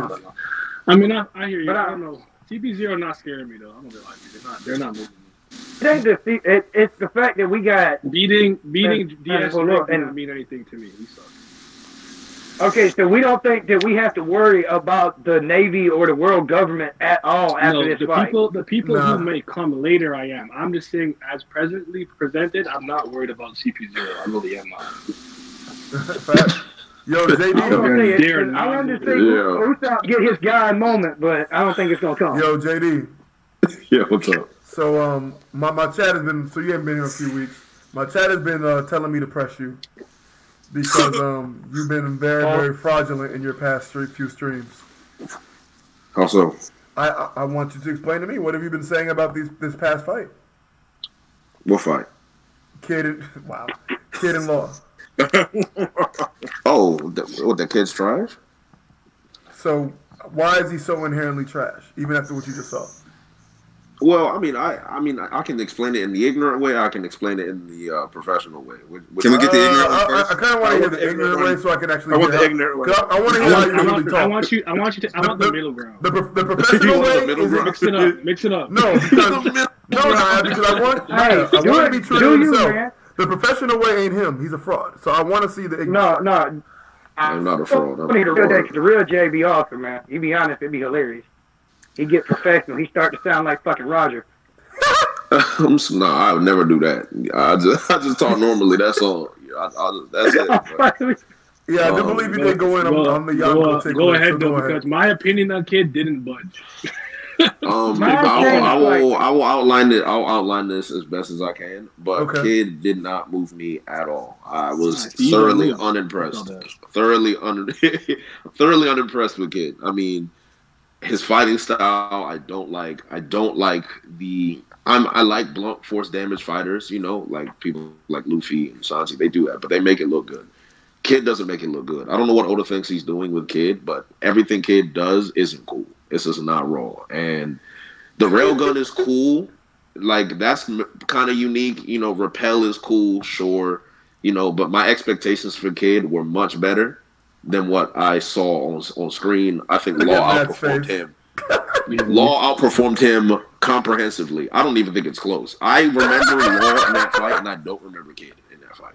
That's crazy. I kind of feel like Kid was essentially a weapon for Law in that fight. He was literally just a sword. Like, he's literally just a sword that he could use. He's like, all right, well, I weakened her, so let me use this other weapon to finish her off. I'm like, Kid should be more in the forefront. Kid should be respected. And Kid was not. I had no respect for Kid. I have zero respect for Kid. I don't like him. I don't like his character. I will not go that far, but his showcase, his combat showcase, didn't make me elevate him in any shape or form. Because here's the thing, real quick. Kid is a character, obviously. He did some character things that I do like, because I do know about his past with Killer. Oh, shit. The past with Killer was good. Yeah, like, I thought I'm muted. The past that was cool, and he has these like small moments where I'm like, I like that. Like, I like, okay, can you awaken your ability after loss? Like, how long does that shit last? Like, I'm not fucking telling you. Like, nigga, you're never you know. Like hold on. This man spent like how many months getting his ass just worked over by fucking Queen? Let that shit slide. Don't even like, hey, bro, I'll pull up on you. Like, no conflict resolution on that. His whole issue with Kaido, out the fucking window. Yeah, I'm worried about the big bitch. I'm done. All right, I got what I wanted out the fight. Like, that's why I like. That's why I keep talking about how they get the kids old. Forgot. Nah, you gonna have to repeat it, bro.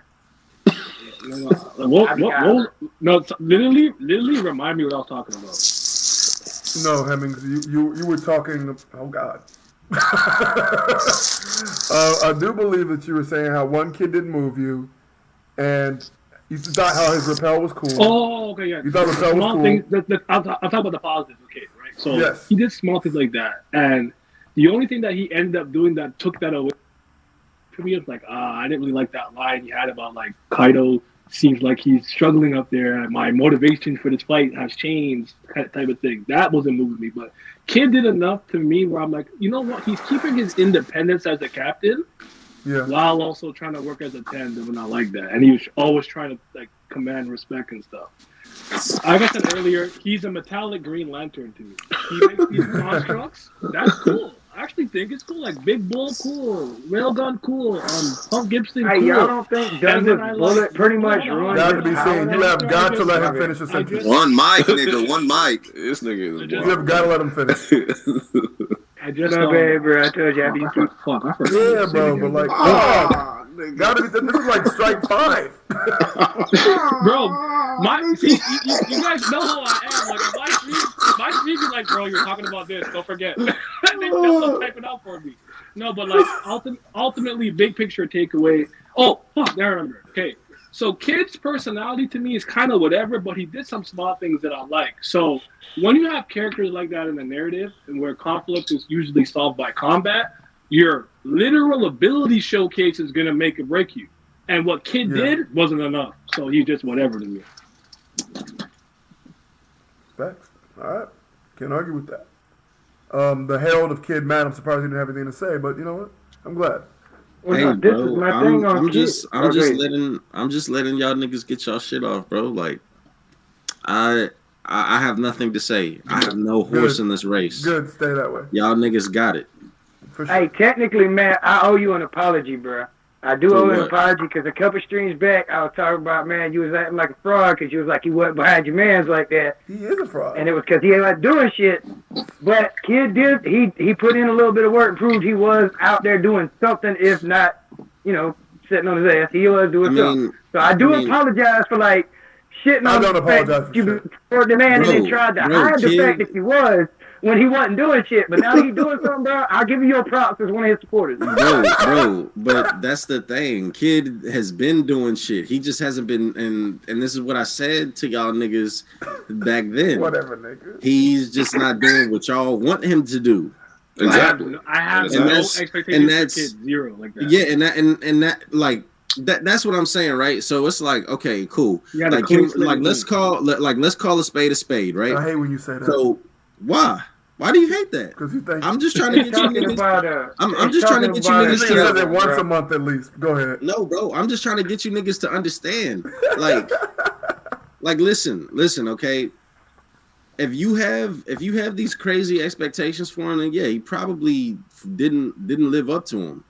But he didn't. And that's the thing, but just because he didn't live up to your expectations or to whoever's expectations does not mean that he wasn't doing anything. Like, once again, I like God to be seen. I told you this when you said that, and you had no retort to it. But Law said that he could not move Big Mom or Kaido in his room, and Kid moved Big Mom in the same chapter with his ability. All right, I'll give you that one. I'll concede on that one. All right, he got me, bro. He got me on that one. I mean, bro, I got you on plenty of other. I actually don't disagree with that, but but I have a different perspective because like Law couldn't do that with his ability. If he had an attack that he can send at her that was strong enough to just force her back, he could. And I'd argue when he threw the building at her, he did that. So hold on, does that mean that like hockey, like Conqueror's hockey in some way can like affect devil fruits to the point that they don't do stuff, or is the fact that Kid's like his will, like, because I thought that the reason they couldn't move, like, so the kid Law said he could move, like Law could move like King and Kaido and Big Mom was because of the hockey thing. Does that mean that like basically Kid's hockey would be stronger than fucking Law? Kid wasn't using hockey when he moved Big Mom. He just did the whatever the fuck, the ability to repel shit, right? Is that what you're talking about? Right. So like, well, that's what bro was saying. Like, Matt was talking about how he was able to move Big Mom, but Law wasn't. And I'm like, well, does that like that was just because their hockey interfered with like his devil fruit ability. So does that mean that because like she was beaten so bad or some kind of way that his devil fruit ability was able to work and like her Conqueror's hockey wasn't interfering with Kid's fucking, you know what I mean? Like his devil fruit ability?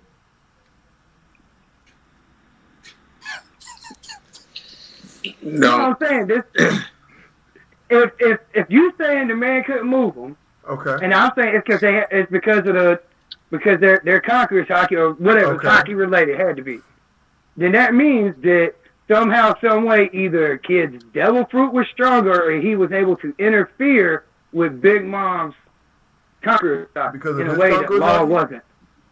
Because we know that Kid has Conquerors from story context or info cards or what the fuck ever, and it says Law doesn't.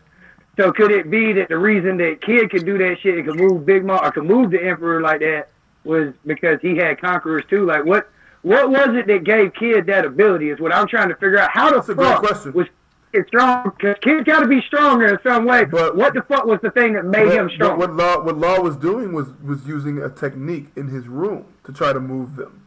Kid used them with blunt force. That's what I was saying.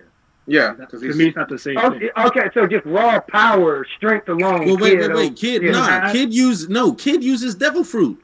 Yeah, that's what. Yeah, when he did.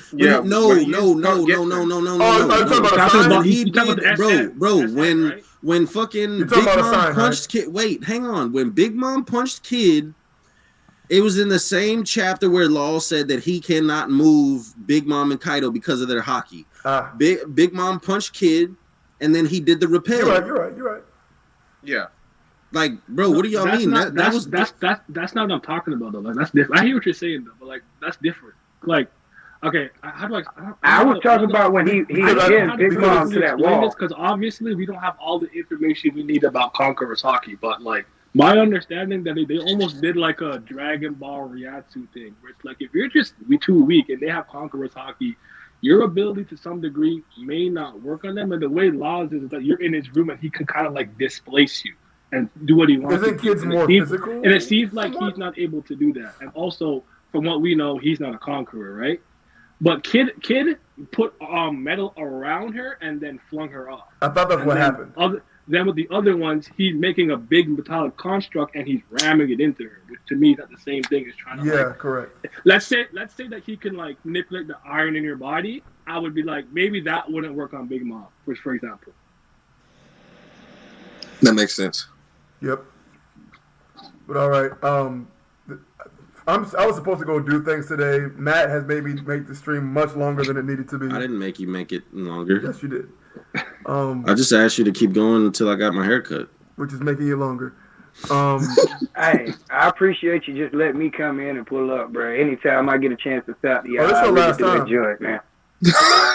Man, got tired of my ass. I can tell. I'm fucking with you. But yeah, man, I appreciate everybody pulling up. Yes, Matt does have a BBL. Y'all have a wonderful night. I do too. Nah, my bitch look like my bitch ass so fat her booty look like she got a BBL. But what's her number? Virgo, I will fuck you up. Y'all have a good night. Good stream. Bye bye. All right, y'all be easy, man. What's wrong, bro? It's a